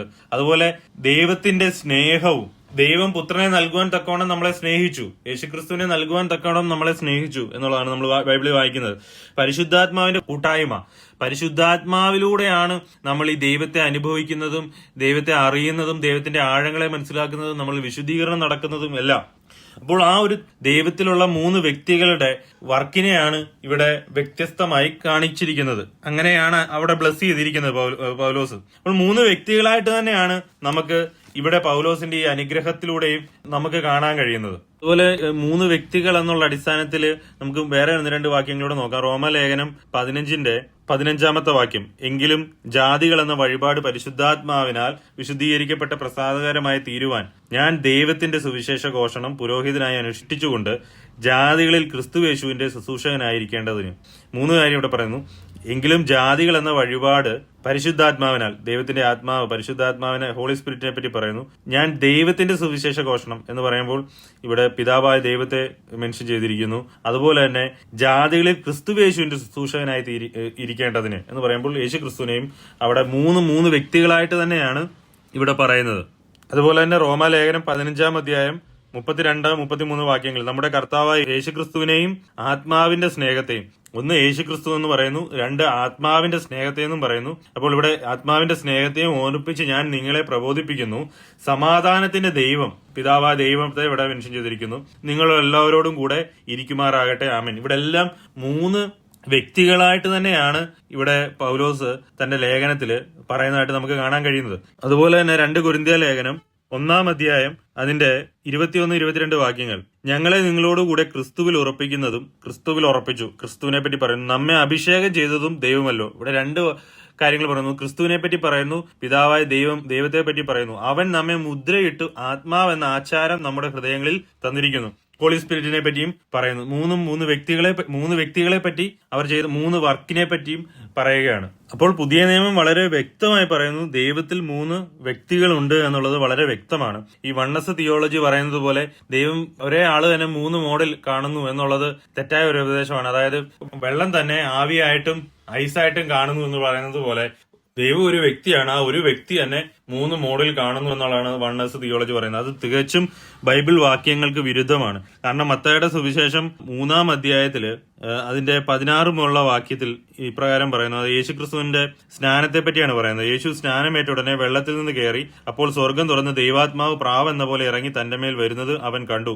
ഇവൻ എന്റെ പ്രിയപുത്രൻ, ഇവനിൽ ഞാൻ പ്രസാദിച്ചിരിക്കുന്നു എന്ന് സ്വർഗത്തിൽ നിന്നൊരു ശബ്ദവുമുണ്ടായി. ഇവിടെ 3 വ്യക്തികളെ നമുക്ക് കാണാൻ കഴിയും. യേശു സ്നാനമേറ്റു, യേശു വെള്ളത്തിൽ നിൽക്കുന്നു. ഉടനെ വെള്ളത്തിൽ നിന്ന് കയറിയപ്പോൾ സ്വർഗം തുറന്ന് ദൈവാത്മാവ് പ്രാവെന്ന പോലെ ഇറങ്ങി വന്നു. അപ്പൊ ദൈവത്തിന്റെ ആത്മാവ് ഇറങ്ങി വരുന്നു. ഇവൻ എന്റെ പ്രിയപുത്രൻ, ഇവനിൽ ഞാൻ പ്രസാദിച്ചിരിക്കുന്നു എന്ന് സ്വർഗത്തിൽ നിന്ന് ഒരു ശബ്ദമുണ്ടായി. പിതാവായ ദൈവം പുത്രനെ ഇവൻ എന്റെ പ്രിയപുത്രൻ എന്ന് വിളിച്ചു പറയുന്നതാണ് നമുക്ക് കാണാൻ കഴിയുന്നത്. അപ്പോൾ ഈ 3 വ്യക്തികളും ഒരുമിച്ച് നിൽക്കുന്നതാണ്, ഒരുമിച്ച് പ്രവർത്തിക്കുന്നതാണ് നമുക്കിവിടെ കാണാൻ കഴിയുന്നത്. അതുപോലെ തന്നെ മത്തായിയുടെ സുവിശേഷം 26:39 പിതാവിനോട് പ്രാർത്ഥിക്കുന്നത് നമുക്ക് കാണാൻ കഴിയും. പിന്നെ അവൻ അല്പം മുമ്പോട്ട് എന്ന് കവണ്ണു വീണ്, പിതാവെ കഴിയുമെങ്കിൽ ഈ പാനപാത്രം എങ്കിൽ നിന്ന് നീങ്ങിപ്പോകണമേ, എങ്കിലും ഞാൻ ഇച്ഛിക്കും പോലെ അല്ല, നീ ഇച്ഛിക്കും പോലെ ആകട്ടെ എന്ന് പ്രാർത്ഥിച്ചു. കർത്താവ് പ്രാർത്ഥിക്കുന്നതാണ് നമുക്കിവിടെ കാണാൻ കഴിയുന്നത്. ഇപ്പോൾ കർത്താവിനോട് തന്നെയാണ് പ്രാർത്ഥിക്കുന്നതെങ്കിൽ അത് പിന്നെ ഒരു പക്ക ഡ്രാമയായി പോകത്തില്ലേ? ഒരു പേഴ്സൺ തന്നെ, ഒരു വ്യക്തി തന്നെ 3 വ്യക്തികളായിട്ട് 3 സാഹചര്യങ്ങളിൽ വെളിപ്പെട്ടു എന്ന് പറയുമ്പോൾ അതൊരു ഡ്രാമയായിട്ട് മാറത്തില്ലേ? ഇപ്പൊ ക്രിസ്തുവിനോട് തന്നെ പ്രാർത്ഥിക്കുന്നു. അതൊരിക്കലും ഒരു ശരിയായ ബൈബിളിലെ വാക്യങ്ങൾക്ക് വിരുദ്ധമാണ് എന്നുള്ളത് നമുക്ക് മനസ്സിലാക്കാൻ കഴിയുന്നു. അതുപോലെ തന്നെ യോഹന്നാന്റെ സുവിശേഷം 14-ാം അധ്യായം 16-ാമത്തെ വാക്യത്തില് ഇപ്രകാരം പറയുന്നു, എന്നാൽ ഞാൻ പിതാവിനോട് ചോദിക്കും, അവൻ സത്യത്തിന്റെ ആത്മാവെന്ന് മറ്റൊരു കാര്യസ്ഥനെ എന്നേക്കും നിങ്ങളോടുകൂടെ ഇരിക്കേണ്ടതിന് നിങ്ങൾക്ക് തരും. ഇപ്പോൾ പിതാവിനോട് ദൈവത്തിന്റെ ആത്മാവിനെ ചോദിക്കുന്നതാണ്, പരിശുദ്ധാത്മാവിനെ അയക്കാൻ വേണ്ടി ചോദിക്കുന്നതാണ് നമുക്കിവിടെ കാണാൻ കഴിയുന്നത്. പുത്രൻ പിതാവിനോട് ചോദിക്കുന്നതാണ് കാണാൻ കഴിയുന്നത്. 2 വ്യക്തികളായിട്ട് തന്നെയാണ് ഇവിടെയും കാണുന്നത്. അതുപോലെ തന്നെ യോഹന്നാന്റെ സുവിശേഷം 17-ാം അധ്യായം 5-ാമത്തെ വാക്യം, ഇപ്പോൾ പിതാവേ, ലോകം ഉണ്ടാകും മുമ്പേ എനിക്ക് നിന്റെ അടുക്കൽ ഉണ്ടായിരുന്ന മഹത്വത്തിൽ എന്നെ നിന്റെ അടുക്കൽ മഹത്വപ്പെടുത്തണമേ എന്ന് പറയുകയാണ്. പിതാവിനാലാണ് എല്ലാ പ്രവൃത്തിയും. അത് പിതാവിന്റെ ശുശ്രൂഷയുമായി ബന്ധപ്പെട്ടാണ്. ഒരിക്കലും പിതാവ് ഹയർ ഗോഡ് ആയതുകൊണ്ടല്ല. കാരണം യേശുക്രിസ്തു ലോകത്ത് വന്നത് പൂർണ്ണ ദൈവവും പൂർണ്ണ മനുഷ്യനുമായിട്ടാണ് വന്നത്. അതുപോലെ തന്നെ പരിശുദ്ധാത്മാവ് നമുക്ക് വേണ്ടി മധ്യസ്ഥത വഹിക്കുന്നുണ്ട്. ഒരു പവറിന് എങ്ങനെ മധ്യസ്ഥത വഹിക്കാൻ പറ്റും? പരിശുദ്ധാത്മാവ് ഒരു പവർ ആണെങ്കിൽ അതെങ്ങനെ മധ്യസ്ഥത വഹിക്കും? റോമാലേഖനം 8:26 അവണ്ണം തന്നെ ആത്മാവ് നമ്മുടെ ബലഹീനതയ്ക്ക് തുണ നിൽക്കുന്നു. വേണ്ടും പോലെ പ്രാർത്ഥിക്കേണ്ടത് എന്തെന്ന് നാം അറിയുന്നില്ലല്ലോ. ആത്മാവ് തന്നെ ഉച്ചരിച്ചു കൂടാത്ത ഞരക്കങ്ങളാൽ നമുക്ക് വേണ്ടി പക്ഷവാദം ചെയ്യുന്നു. അപ്പൊ ദൈവത്തിന്റെ ആത്മാവ് നമുക്ക് വേണ്ടി ഞരങ്ങുന്നു, പക്ഷവാദം ചെയ്യുന്നു. അപ്പോൾ നമുക്ക് വേണ്ടി മധ്യസ്ഥത വെക്കുന്നു, ദൈവത്തിനോട് പ്രാർത്ഥിക്കുന്നു. അപ്പോൾ ദൈവത്തിന്റെ ആത്മാവ് ഒരു ഫോഴ്സ് ആണെങ്കിൽ എങ്ങനെ ഏതെങ്കിലും ഒരു ഫോഴ്സ് ചുമ്മാതെ ദൈവത്തോട് പ്രാർത്ഥിക്കാൻ കഴിയുമോ? ഒരിക്കലുമില്ല. ഇത് എനിക്ക് കേൾക്കുമ്പോൾ ബുദ്ധിമുട്ട് തോന്നുന്ന ഒരു ഉപദേശമാണ്. ഈ പരിശുദ്ധാത്മാവ് ഒരു ഫോഴ്സ് ആണ്, ദൈവമല്ല, ഒരു വ്യക്തിയല്ല എന്നൊക്കെയുള്ള പഠിപ്പീര്. അതൊരു തികച്ചും ബൈബിൾ വിരുദ്ധമാണ്. അതൊരു ദൈവദൂഷണം തന്നെയാണ് പരിശുദ്ധാത്മാവിനെതിരെ പറയുന്നത്. നിങ്ങൾ ആരെങ്കിലും ഇങ്ങനെ വിശ്വസിക്കുന്നുണ്ടെങ്കിൽ അതിൽ നിന്ന് തിരിയേണ്ടതാണെന്നു നിങ്ങൾ മാനസാന്തരപ്പെടണം. കാര്യം ദൈവത്തിന്റെ ആത്മാവിനെതിരെ ദൂഷണം പറഞ്ഞു കഴിഞ്ഞാൽ ഈ ലോകത്തും വരുവാനുള്ള ലോകത്തും ക്ഷമിക്കുകയില്ലെന്നാണ് ദൈവവചനം പറയുന്നത്. അതുകൊണ്ട് വളരെ സീരിയസ് ആയിട്ട് വേണം നമ്മൾ ഈ ദൈവത്തിനെതിരെ ഒക്കെ അവന്റെ ഭാവങ്ങളെ പറ്റി അറിയാതെ, ദൈവത്തിന്റെ നേച്ചറിനെ പറ്റി അറിയാതെ ചുമ്മാ വ്രതാവാദങ്ങൾ നമ്മൾ ഇടപെടുന്നത്. 1 യോഹന്നാന്റെ ലേഖനം 1:2 വാക്യങ്ങൾ, ആദ്യം മുതലുള്ളതും ഞങ്ങൾ കേട്ടതും സ്വന്തം കണ്ണുകൊണ്ട് കണ്ടതും ഞങ്ങൾ നോക്കിയതും ഞങ്ങളുടെ കൈ തൊട്ടതുമായ ജീവന്റെ വചനം സംബന്ധിച്ച് ജീവൻ പ്രത്യക്ഷമായി ഞങ്ങൾ കണ്ടു, സാക്ഷീകരിക്കുകയും പിതാവിനോടുകൂടി ഇരുന്ന് ഞങ്ങൾക്ക് പ്രത്യക്ഷമായി നിത്യജീവനെ നിങ്ങളോട് അറിയിക്കുകയും ചെയ്തു. അപ്പോൾ ജീവനായവൻ ലോകത്തേക്ക് വന്നു. അപ്പൊ യേശുക്രിസ്തു ജീവനാണെങ്കിൽ, ആ എറ്റേണൽ ലൈഫ് ആണെങ്കിൽ എങ്ങനെ യേശുക്രിസ്തു സൃഷ്ടിയാകും? ഇപ്പൊ യേശുക്രിസ്തു ചില ഈ ഏരിയനിസം എന്ന് പറയുന്ന ഒരു ദുരുപദേശം പഠിപ്പിക്കുന്ന ആൾക്കാർ പറയുന്നതാണ്, യേശുക്രിസ്തു എറ്റേണലി സൃഷ്ടിക്കപ്പെട്ട, അതായത് പിതാവിൽ നിന്ന് ബിഗോട്ടൺ എന്നുള്ള വേർഡ് ഉപയോഗിച്ചു. ഞാനത് കഴിഞ്ഞ പ്രാവശ്യം ഇതിനെപ്പറ്റി വളരെ വിശദീകരിച്ചതാണ്. ബിഗോട്ടൺ ആയതുകൊണ്ട് ഈ ബിഗോട്ടൺ എന്ന് പിതാവിൽ നിന്ന് പുറപ്പെട്ടവൻ എന്നുള്ള മീനിങ് ആണ്. അല്ലാതെ ഒരിക്കലും പിതാവ് ഇത് ഹ്യൂമൻ പെർസ്പെക്റ്റീവിൽ ഇതിനെ നോക്കുന്നത് കൊണ്ടാണ് പ്രശ്നം വരുന്നത്. ജീവനായവനാണെങ്കിൽ സ്വയം ജീവനാണ് അവൻ. അപ്പോൾ അവൻ ജീവനാണെങ്കിൽ പിന്നെ എങ്ങനെയാണ് സൃഷ്ടിയാവുന്നത്? അവൻ എങ്ങനെയാണ് കർത്താവിനെ പറ്റി പറയുന്നത്? ഞങ്ങളുടെ കൈ തൊട്ടതുമായ ജീവന്റെ വചനം സംബന്ധിച്ച ജീവൻ പ്രത്യക്ഷമായി ഞങ്ങൾ കണ്ട് സാക്ഷീകരിക്കുകയും പിതാവിനോടുകൂടി ഇരുന്ന് ഞങ്ങൾക്ക് പ്രത്യക്ഷമായ നിത്യജീവനെ നിങ്ങളോട് അറിയിക്കുകയും ചെയ്യുന്നു. അപ്പോൾ യേശുക്രിസ്തു പിതാവിനോട് സമനാണ്. അവൻ പിതാവിനോട് കൂടെ എറ്റേണലി ആയിരുന്നവനാണ്. അവൻ ജീവനായിരുന്നു. ജീവൻ മനുഷ്യരുടെ വെളിച്ചമായിരുന്നു. വചനം ജഡമായി തീർന്നവനാണ് അവൻ. യേശുക്രിസ്തു ഇന്നലെയും ഇന്നും എന്നേക്കും അനന്യനാണ്. അവന്റെ രാജ്യത്വം എന്നേക്കും ഉള്ളതാണ്. അവന്റെ സിംഹാസനം എന്നേക്കും ഉള്ളതാണ്. അപ്പോൾ ഇതൊന്നും യേശുക്രിസ്തു ഒരു എറ്റേണൽ അല്ല, ഒരിക്കൽ പിതാവ് സൃഷ്ടിച്ചതാണ് എന്ന് പറയുമ്പോൾ അപ്പോൾ യേശുക്രിസ്തു ഒരു സൃഷ്ടിയായി മാറുകയാണ്. അത് ഈ ലോകത്തിൽ നിന്നായാലും എറ്റേണലി ആണേലും സൃഷ്ടിക്കപ്പെട്ടു എന്ന് പറയുമ്പോൾ ഒരു സൃഷ്ടിയായി മാറുകയാണ്. അപ്പോൾ അത് മാത്രമല്ല, യേശുക്രിസ്തു സൃഷ്ടിയായി മാറുകയാണെങ്കിൽ അവൻ എറ്റേണൽ സൺ ഓഫ് ഗോഡ് അല്ല. യേശുക്രിസ്തു എറ്റേണൽ സൺ ഓഫ് ഗോഡ് അല്ലെങ്കിൽ ദൈവം എറ്റേണൽ ഫാദറും അല്ല. അതാണ് ഇതിന്റെ വേറൊരു പ്രശ്നം എന്ന് പറഞ്ഞു കഴിഞ്ഞാൽ. അതുപോലെ തന്നെ നമ്മൾ ഇതുവരെ കണ്ടത് ഇതൊക്കെയാണ്. ദൈവം ഏകനാണ്. പഴയ നിയമത്തിലും പുതിയ നിയമത്തിലും ദൈവം ഏകനാണ്. ദൈവം ഏകനാണ്. പഴയ നിയമത്തിലും ദൈവത്തെ തൃത്വത്തെ പറ്റി നമുക്ക് കാണാൻ കഴിയും പുതിയ നിയമത്തിൽ. അതുകൊണ്ട് പഴയ നിയമത്തിൽ ഇല്ലാത്തൊരു ദൈവത്തിന്റെ സ്വഭാവമൊന്നുമല്ല പുതിയ നിയമത്തിൽ നമ്മൾ പ്രസംഗിക്കുന്നത്. അപ്പോൾ പുതിയ നിയമത്തിലും പഴയ നിയമത്തിലും ഒരേപോലെ അത് പറയുന്നു. അതുപോലെ തന്നെ ദൈവത്തിൽ ആ എസൻസ് ഒരേ നേച്ചറാണ്. 3 വ്യക്തികളും ഒരേ ദൈവഭാവമാണ് പങ്കിടുന്നത്. ഒരേ ദൈവമായ എസൻസ് ആണ് പങ്കിടുന്നത്. അതുകൊണ്ട് 3 പേരും ഈക്വൽ ആണ്. പിതാവും പുത്രനും ഒന്നാണ് ഇൻ നേച്ചറിൽ. പുത്രനും പരിശുദ്ധാത്മാവും ഒന്നാണ് ഇൻ നേച്ചറിൽ. പരിശുദ്ധാത്മാവും പിതാവും ഒന്നാണ് ഇൻ നേച്ചറിൽ. അപ്പോൾ 3 വ്യത്യസ്ത തലത്തിലുള്ളവരല്ല, 3 ഒരേ തലത്തിൽ ഈക്വൽ ആണ്, ദൈവമാണ്. അതുപോലെ തന്നെ എറ്റേണലി ദൈവമാണ്. അപ്പോൾ പുതിയ നിയമത്തില് വചനത്തിന്റെ അടിസ്ഥാനത്തിൽ നോക്കുമ്പോൾ 3 വ്യക്തികളും പൂർണ്ണ ദൈവമായിട്ട് തന്നെയാണ് നമുക്ക് പുതിയ നിയമത്തിൽ കാണാൻ കഴിയുന്നത്. യോഹന്നാന്റെ സുവിശേഷം അതിന്റെ 6-ാം അധ്യായം 27-ാമത്തെ വാക്യം, നശിച്ചു പോകുന്ന ആഹാരത്തിനായിട്ടല്ല നിത്യജീവങ്കിലേക്ക് നിലനിൽക്കുന്ന ആഹാരത്തിനായിട്ട് തന്നെ പ്രവർത്തിപ്പിൻ, അത് മനുഷ്യപുത്രൻ നിങ്ങൾക്ക് തരും. അവനെ പിതാവായ ദൈവം മുദ്രയിട്ടിരിക്കുന്നു. പിതാവായ ദൈവം എന്നാണ് പറഞ്ഞിരിക്കുന്നത്. അതുപോലെ തന്നെ എഫേസ്യ ലേഖനം 4:6, എല്ലാവരിലും കൂടി വ്യാപരിക്കുന്നവനും എല്ലാവരിലും ഇരിക്കുന്നവനുമായി എല്ലാവർക്കും ദൈവവും പിതാവുമായവൻ ഒരുവൻ. പിതാവും ദൈവവുമായവൻ ഒരുവൻ. കർത്താവും ദൈവവുമായവൻ ഒരുവൻ തന്നെ. കർത്താവ് ഒരുവൻ തന്നെ, പിതാവ് ഒരുവൻ തന്നെ. ഏക ആത്മാവിനാലാണ് നമ്മൾ വിളിക്കപ്പെട്ടത്. അപ്പോൾ ആ ദൈവഭാവങ്ങളെല്ലാം ഏകത്വമാണ്, സിംഗുലറാണ്. അതുപോലെ യേശുക്രിസ്തുവിനെ പറ്റി പറയുമ്പോൾ യോഹന്നാന്റെ സുവിശേഷം 1-ാം അധ്യായം 1-ാമത്തെ വാക്യം, ആദിയിൽ വചനം ഉണ്ടായിരുന്നു, വചനം ദൈവത്തോട് കൂടെയായിരുന്നു, വചനം ദൈവമായിരുന്നു. നമ്മൾ ഈ വാക്യം മുമ്പ് വായിച്ചതാണ്. വചനം ജഡമായി തീർന്നതാണ് കർത്താവ്. യോഹന്നാന്റെ സുവിശേഷം 20-28 തോമസ് കർത്താവിനെ ദൈവവും കർത്താവുമായവനെ എന്ന് വിളിക്കുന്നുണ്ട്. കർത്താവ് അത് അക്സെപ്റ്റ് ചെയ്യുന്നുണ്ട്. കർത്താവ് അതിനെ എതിർക്കുന്നില്ല. അത് താൻ വർഷിപ്പ് സ്വീകരിക്കാൻ അല്ലെങ്കിൽ ദൈവം എന്നുള്ള നാമം സ്വീകരിക്കാൻ യോഗ്യനാണെന്നും താൻ ദൈവമാണെന്നും നമുക്ക് അതിനാൽ മനസ്സിലാക്കാൻ കഴിയും. അതുപോലെ തന്നെ തീത്തോസിന്റെ ലേഖനം 2-ാം അധ്യായം 12-ാമത്തെ വാക്യം, നാം ഭാഗ്യകരമായ പ്രത്യാശയ്ക്കായിട്ടും മഹാദൈവവും നമ്മുടെ രക്ഷിതാവുമായ യേശുക്രിസ്തുവിന്റെ തേജസ്സിന്റെ പ്രത്യക്ഷതയ്ക്കായിട്ട് കാത്തുകൊണ്ട് ഭക്തികേടും പ്രപഞ്ചമോഹങ്ങളും വർജിച്ചിട്ട് ഈ ലോകത്തിൽ സുബോധത്തോടും നീതിയോടും ദൈവഭക്തിയോടും കൂടെ ജീവിച്ചു പോരേണ്ടതിന് അത് നമ്മെ ശിക്ഷിച്ചു വളർത്തുന്നു. ഇവിടെ നാം ഭാഗ്യകരമായ പ്രത്യാശയ്ക്കായിട്ട് മഹാദൈവവും നമ്മുടെ രക്ഷിതാവുമായ യേശുക്രിസ്തു എന്നാ പറയുന്നത്. മഹാദൈവവും നമ്മുടെ രക്ഷിതാവും എന്ന് പറയുമ്പോൾ അവിടെ 2 വ്യക്തികളെ പറ്റിയല്ല പറയുന്നത്. അത് ഗ്രാമാറ്റിക്കലി റെഫർ ചെയ്യുന്നത് ഒരൊറ്റ ആളെ പറ്റിയാണ്. ഈ 2 രക്ഷിതാവും എന്നും മഹാദൈവവും എന്നും പറയുന്നത് ഒരൊറ്റ ആളെ പറ്റിയാണ്. ഗ്രാമർ വെച്ച് നോക്കുമ്പോൾ നമ്മളത് ഒറ്റ ഒരാളെ പറ്റി തന്നെയാണ് അവിടെ റെഫർ ചെയ്യുന്നത്. അതുപോലെ തന്നെ എബ്രായ ലേഖനം 1-ാം അധ്യായം 8-ാമത്തെ വാക്യം പ്രകാരം പറയുന്നു, പുത്രനോടോ ദൈവമേ നിന്റെ സിംഹാസനം എന്നും എന്നേക്കുമുള്ളത്, നിന്റെ രാജ്യത്വത്തിന്റെ ചെങ്കോൽ നേരുള്ള ചെങ്കോൽ. ഇവിടെ പുത്രനോട് ദൈവം പറയുകയാണ്, പുത്രനോട് ദൈവമേ നിന്റെ സിംഹാസനം എന്നും എന്നേക്കുമുള്ളത്. അപ്പോൾ ദൈവം തന്നെ പുത്രനെ വിളിക്കുന്നത്, പിതാവായ ദൈവം പുത്രനെ വിളിക്കുന്നത് ദൈവമേ എന്നാണ്. അപ്പോൾ യേശുക്രിസ്തു ദൈവമല്ല എന്ന് പറയുന്നതും യേശുക്രിസ്തു പിതാവായ ദൈവം സൃഷ്ടിച്ച ഒരു സൃഷ്ടിയാണ് എന്ന് പറയുന്നവരും അത് മനസ്സിലാക്കേണ്ട ഒരു കാര്യം, ബൈബിൾ ഒരിക്കലും സൃഷ്ടിയായിട്ട് യേശുക്രിസ്തുവിനെ പറയുന്നില്ല. ഒരു സ്വർഗത്തിൽ എപ്പോഴേലും ഒരു സമയത്ത് സൃഷ്ടിക്കപ്പെട്ട ഒരാൾ, പിതാവിനാൽ സൃഷ്ടിക്കപ്പെട്ട ഒരാളായിട്ട് യേശുക്രിസ്തുവിനെ കാണുന്നത് അത് ബിബ്ലിക്കൽ വ്യൂ അല്ല. സൃഷ്ടിയായിട്ട് നമുക്ക് യേശുക്രിസ്തുവിനെ കാണാൻ ബൈബിൾ പഠിപ്പിക്കുന്നില്ല. എബ്രായ ലേഖനത്തിൽ പറയുന്നത്, പിതാവായ ദൈവം പുത്രനോട് ദൈവമേ നിന്റെ സിംഹാസനം എന്നും എന്നേക്കുമുള്ളത്, നിന്റെ രാജ്യത്വത്തിന്റെ ചെങ്കോൽ നേരുള്ള ചെങ്കോൽ എന്ന് പറയുന്നതാണ് നമുക്ക് കാണാൻ കഴിയുന്നത്. ഇത് പിതാവായ ദൈവം തന്നെയാണ് എന്ന് പറയാൻ കാര്യം എന്ന് പറഞ്ഞാൽ പുത്രനോടോ എന്നാണ് പറയുന്നത്. ഇപ്പൊ പിതാവ് പുത്രനോട് പറയുന്നതാണ്, ദൈവമേ നിന്റെ സിംഹാസനം എന്നും എന്നേക്കുമുള്ളത്. ഇത് വേറെ ആരുടെ സാക്ഷ്യമാണ് വേണ്ടത്? യേശുക്രിസ്തു ദൈവമാണ് എന്നുള്ളതിന് പിതാവായ ദൈവം ദൈവത്തിന്റെ സാക്ഷ്യമല്ലേ വേണ്ട? പിതാവായ ദൈവം തന്നെ പറയുന്നു, ദൈവമേ എന്ന് വിളിക്കുന്നു.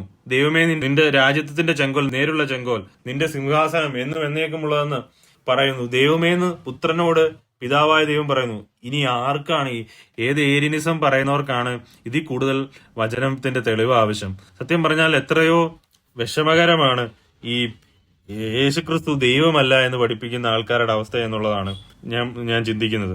യോഹന്നാന്റെ സുവിശേഷം അതിന്റെ 1-ാം അധ്യായം 18-ാമത്തെ വാക്യം ഇവിടെ പറയുന്നു, ദൈവത്തെ ആരും ഒരു നാളും കണ്ടിട്ടില്ല, പിതാവിന്റെ മടിയിലിരിക്കുന്ന ഏകജാതനായ പുത്രൻ അവനെ വെളിപ്പെടുത്തിയിരിക്കുന്നു. ഇത് NASB പോലുള്ള ന്യൂ ട്രാൻസ്ലേഷൻ ബൈബിളുകളിൽ ഇതിന്റെ പ്രത്യേകത എന്ന് പറയുന്നത് NASB ESV ബൈബിളുകളൊക്കെ ലിറ്ററൽ ട്രാൻസ്ലേഷൻ ആണ്. എങ്ങനെയാണോ ഗ്രീക്കിൽ ഹിബ്രു ആ ഒരു വാക്യമുള്ളത് അത് അതുപോലെ തന്നെ ട്രാൻസ്ലേറ്റ് ചെയ്തതാണ് ഈ പറയുന്ന വെർഷൻസിന്റെ പ്രത്യേകത. നമുക്ക് ആ വാക്യം ഈ വെർഷനിൽ ഒന്ന് വായിച്ചു നോക്കാം. യോഹന്നാന്റെ സുവിശേഷം 1:18 ഇങ്ങനെയാണ് ആ വാക്യം വായിക്കുന്നത്. No one has seen god at any time, the only begotten god who is in the bosom of the father, he has explained him. അപ്പോൾ ദൈവത്തെ ആരും ഒരു നാളും കണ്ടിട്ടില്ല. ദ ഓൺലി ബിഗോട്ടൺ ഗോഡ്, ദൈവത്തോട് അടുത്തിരിക്കുന്നവൻ. ഇവിടെ യോഹന്നാന്റെ സുവിശേഷം 1-ന്റെ ആദ്യ വാക്യങ്ങളിൽ നമുക്ക് കാണാൻ കഴിയും, ആദ്യത്തിൽ വചനം ഉണ്ടായിരുന്നു. ഇംഗ്ലീഷിൽ ഇങ്ങനെയാണ് വായിക്കുന്നത്, in the beginning was the word and the word was with God.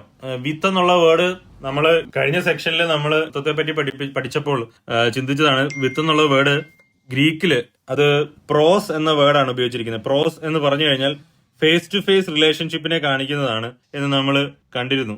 അപ്പോൾ വിത്ത് ഗോഡ് എന്ന് പറയുമ്പോൾ ദൈവവുമായിട്ട് ഫേസ് ടു ഫേസ് ഏറ്റവും അടുപ്പമുള്ള ദൈവം തന്നെ അവനെ വെളിപ്പെടുത്തിയിരിക്കുന്നു എന്നുള്ളതാണ്.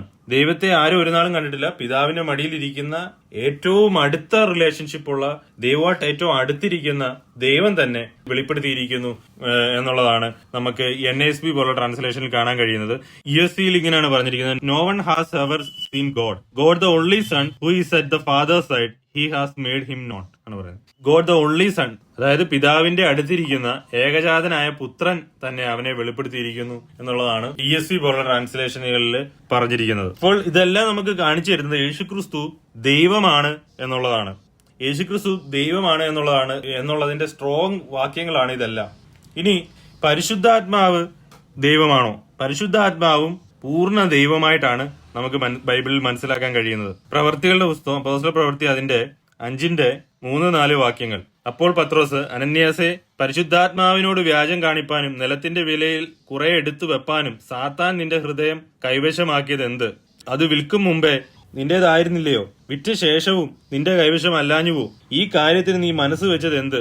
മനുഷ്യരോടല്ല, ദൈവത്തോടത്രേ നീ വ്യാജം കാണിച്ചത്. ഇവിടെ ആദ്യം പരിശുദ്ധാത്മാവോട് വ്യാജം കാണിച്ചു എന്ന് പറഞ്ഞിട്ട് മനുഷ്യരോടല്ല, ദൈവത്തോടത്രേ വ്യാജം കാണിച്ചത്. അപ്പോൾ പരിശുദ്ധാത്മാവ് ദൈവമായിട്ട് തന്നെയാണ് ഇവിടെ പറയുന്നത്. അതുപോലെ തന്നെ 2 കൊരിന്ത്യർ ലേഖനം 3:17 കർത്താവ് ആത്മാവാകുന്നു, കർത്താവിന്റെ ആത്മാവ് ഉള്ളിടത്ത് സ്വാതന്ത്ര്യമുണ്ട്. The Lord is the spirit, കർത്താവ് ആത്മാവാകുന്നു എന്ന് തന്നെയാണ് പറയുന്നത്. അപ്പം കർത്താവിന്റെ ആത്മാവ് ഉള്ളിടത്ത് സ്വാതന്ത്ര്യമുണ്ട്. അപ്പൊ ആത്മാവ് കർത്താവാണ്, ദൈവമാണ് എന്നുള്ള മീനിങ് തന്നെയാണ് ഇവിടെയും വരുന്നത്.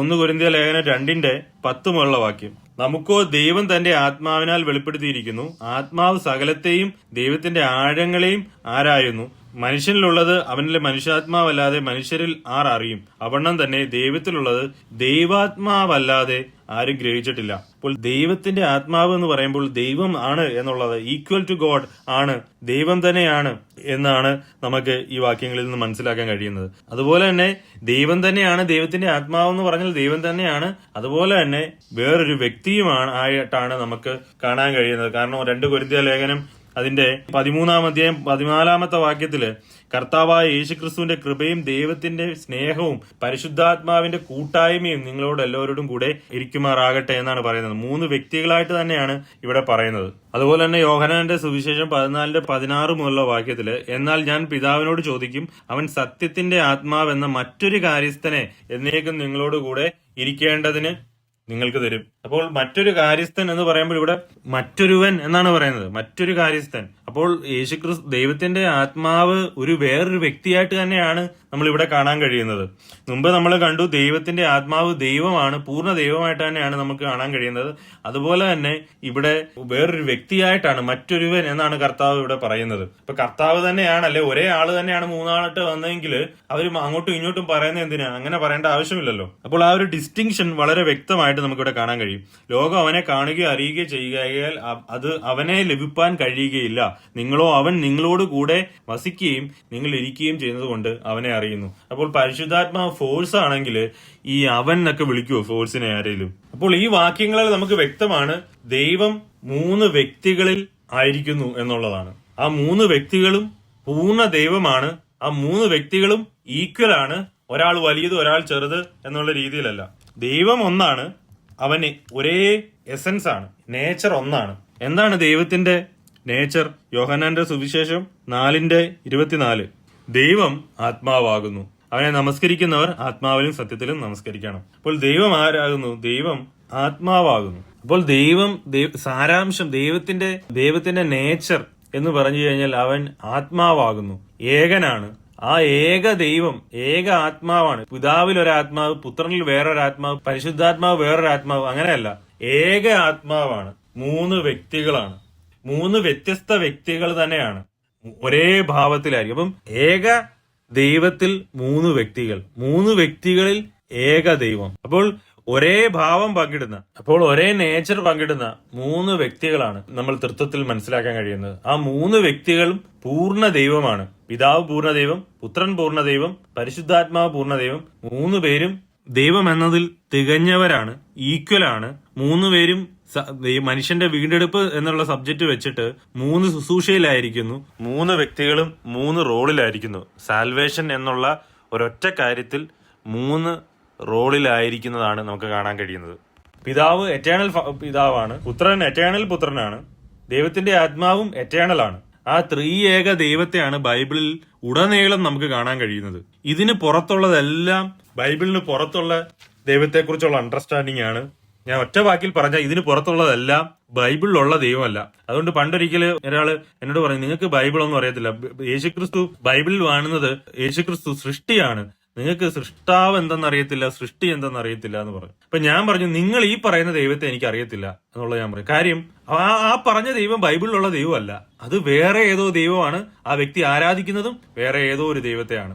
ബൈബിളിൽ ദൈവം വ്യക്തമായ ദൈവത്തെ പറ്റി പുതിയ നിയമത്തിൽ വെളിപ്പെടുത്തിയിരിക്കുന്നു. ഇനി കൂടുതൽ വെളിപ്പാടുകളുടെ ആവശ്യം വരുന്നില്ല. വ്യക്തമായ ദൈവം ഒരു കാലഘട്ടം കൊണ്ട് തന്നെ, ഒരു പ്രോഗ്രസീവ്ലി ദൈവത്തെ തന്നെ വെളിപ്പെടുത്തിയിരിക്കുന്നു.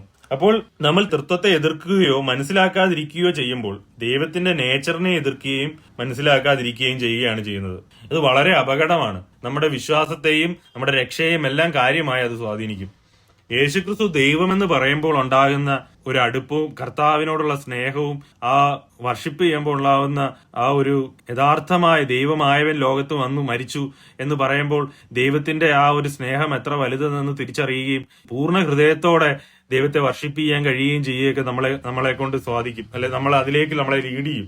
അപ്പോൾ അത് യേശുക്രിസ്തുവിന്റെ ദൈവത്വം എന്നുള്ള ഭാഗം മാറി ഒരു സൃഷ്ടിയായി മാറുമ്പോൾ നമ്മളൊരു സൃഷ്ടിയാണ് വർഷിപ്പ് ചെയ്യുന്നുള്ള ഒരു ആത്മാവ് നമ്മൾ വർഷിപ്പ് ചെയ്യുമ്പോൾ കൂടെ നിൽക്കണമെങ്കിൽ, ആത്മാവിൽ സത്യത്തിൽ നമ്മൾ ആരാധിക്കണം. നമ്മളെ ആരാധന ആത്മാവിലായിരിക്കണമെങ്കിൽ ആത്മാവിൽ നമ്മൾ സത്യത്തിലായിരിക്കണം ആരാധന. അപ്പം ബൈബിൾ ട്രൂത്തിനനുസരിച്ചല്ല നമ്മുടെ വർഷിപ്പെങ്കിൽ ആത്മാവിൽ നിറഞ്ഞതായിരിക്കത്തില്ല നമ്മുടെ വർഷിപ്പും. നമ്മൾ വർഷിപ്പ് ചെയ്യുന്നത് നമ്മുടെ ഇന്റലക്ച്വൽ ബുദ്ധി അടിസ്ഥാനത്തിലായിരിക്കും, ആത്മാവിലായിരിക്കത്തില്ല. ഇതാണ് ഏറ്റവും വലിയ അപകടകരമായ ബൈബിൾ ഈ തൃത്വത്തെ പറ്റി കൂടുതൽ പഠിപ്പിക്കുവാനുള്ള, ഇന്ന് ദേവദാസന്മാരിലൂടെ പഠിപ്പിക്കുന്നത്, അന്ന് ആദ്യകാലം തൊട്ടേ അവർ തൃത്വത്തെ സംരക്ഷിക്കുന്നതിനും കാരണമായിരിക്കുന്നത് ഇത് നമ്മുടെ വർഷിപ്പിനെ കാര്യമായി ബാധിക്കും. കാരണം നമ്മുടെ സത്യത്തിലുള്ളതാണ്, ട്രൂത്തിനനുസരിച്ചുള്ളതാണ് വർഷിപ്പ്. ദൈവത്തെ പറ്റിയുള്ള സത്യം നമുക്ക്, അവന്റെ നേച്ചറിനെ പറ്റിയുള്ള സത്യം നമുക്ക് ഇതുവരെ മനസ്സിലായില്ല എങ്കിൽ, പഴയ നിയമത്തിൽ പോലെയല്ല, പുതിയ നിയമത്തിൽ ക്രിസ്തുവിനോടുള്ള വീണ്ടെടുപ്പിലൂടെയാണ് നമ്മൾ ആ ഒരു വർഷിപ്പ് തന്നെ വരുന്നത്.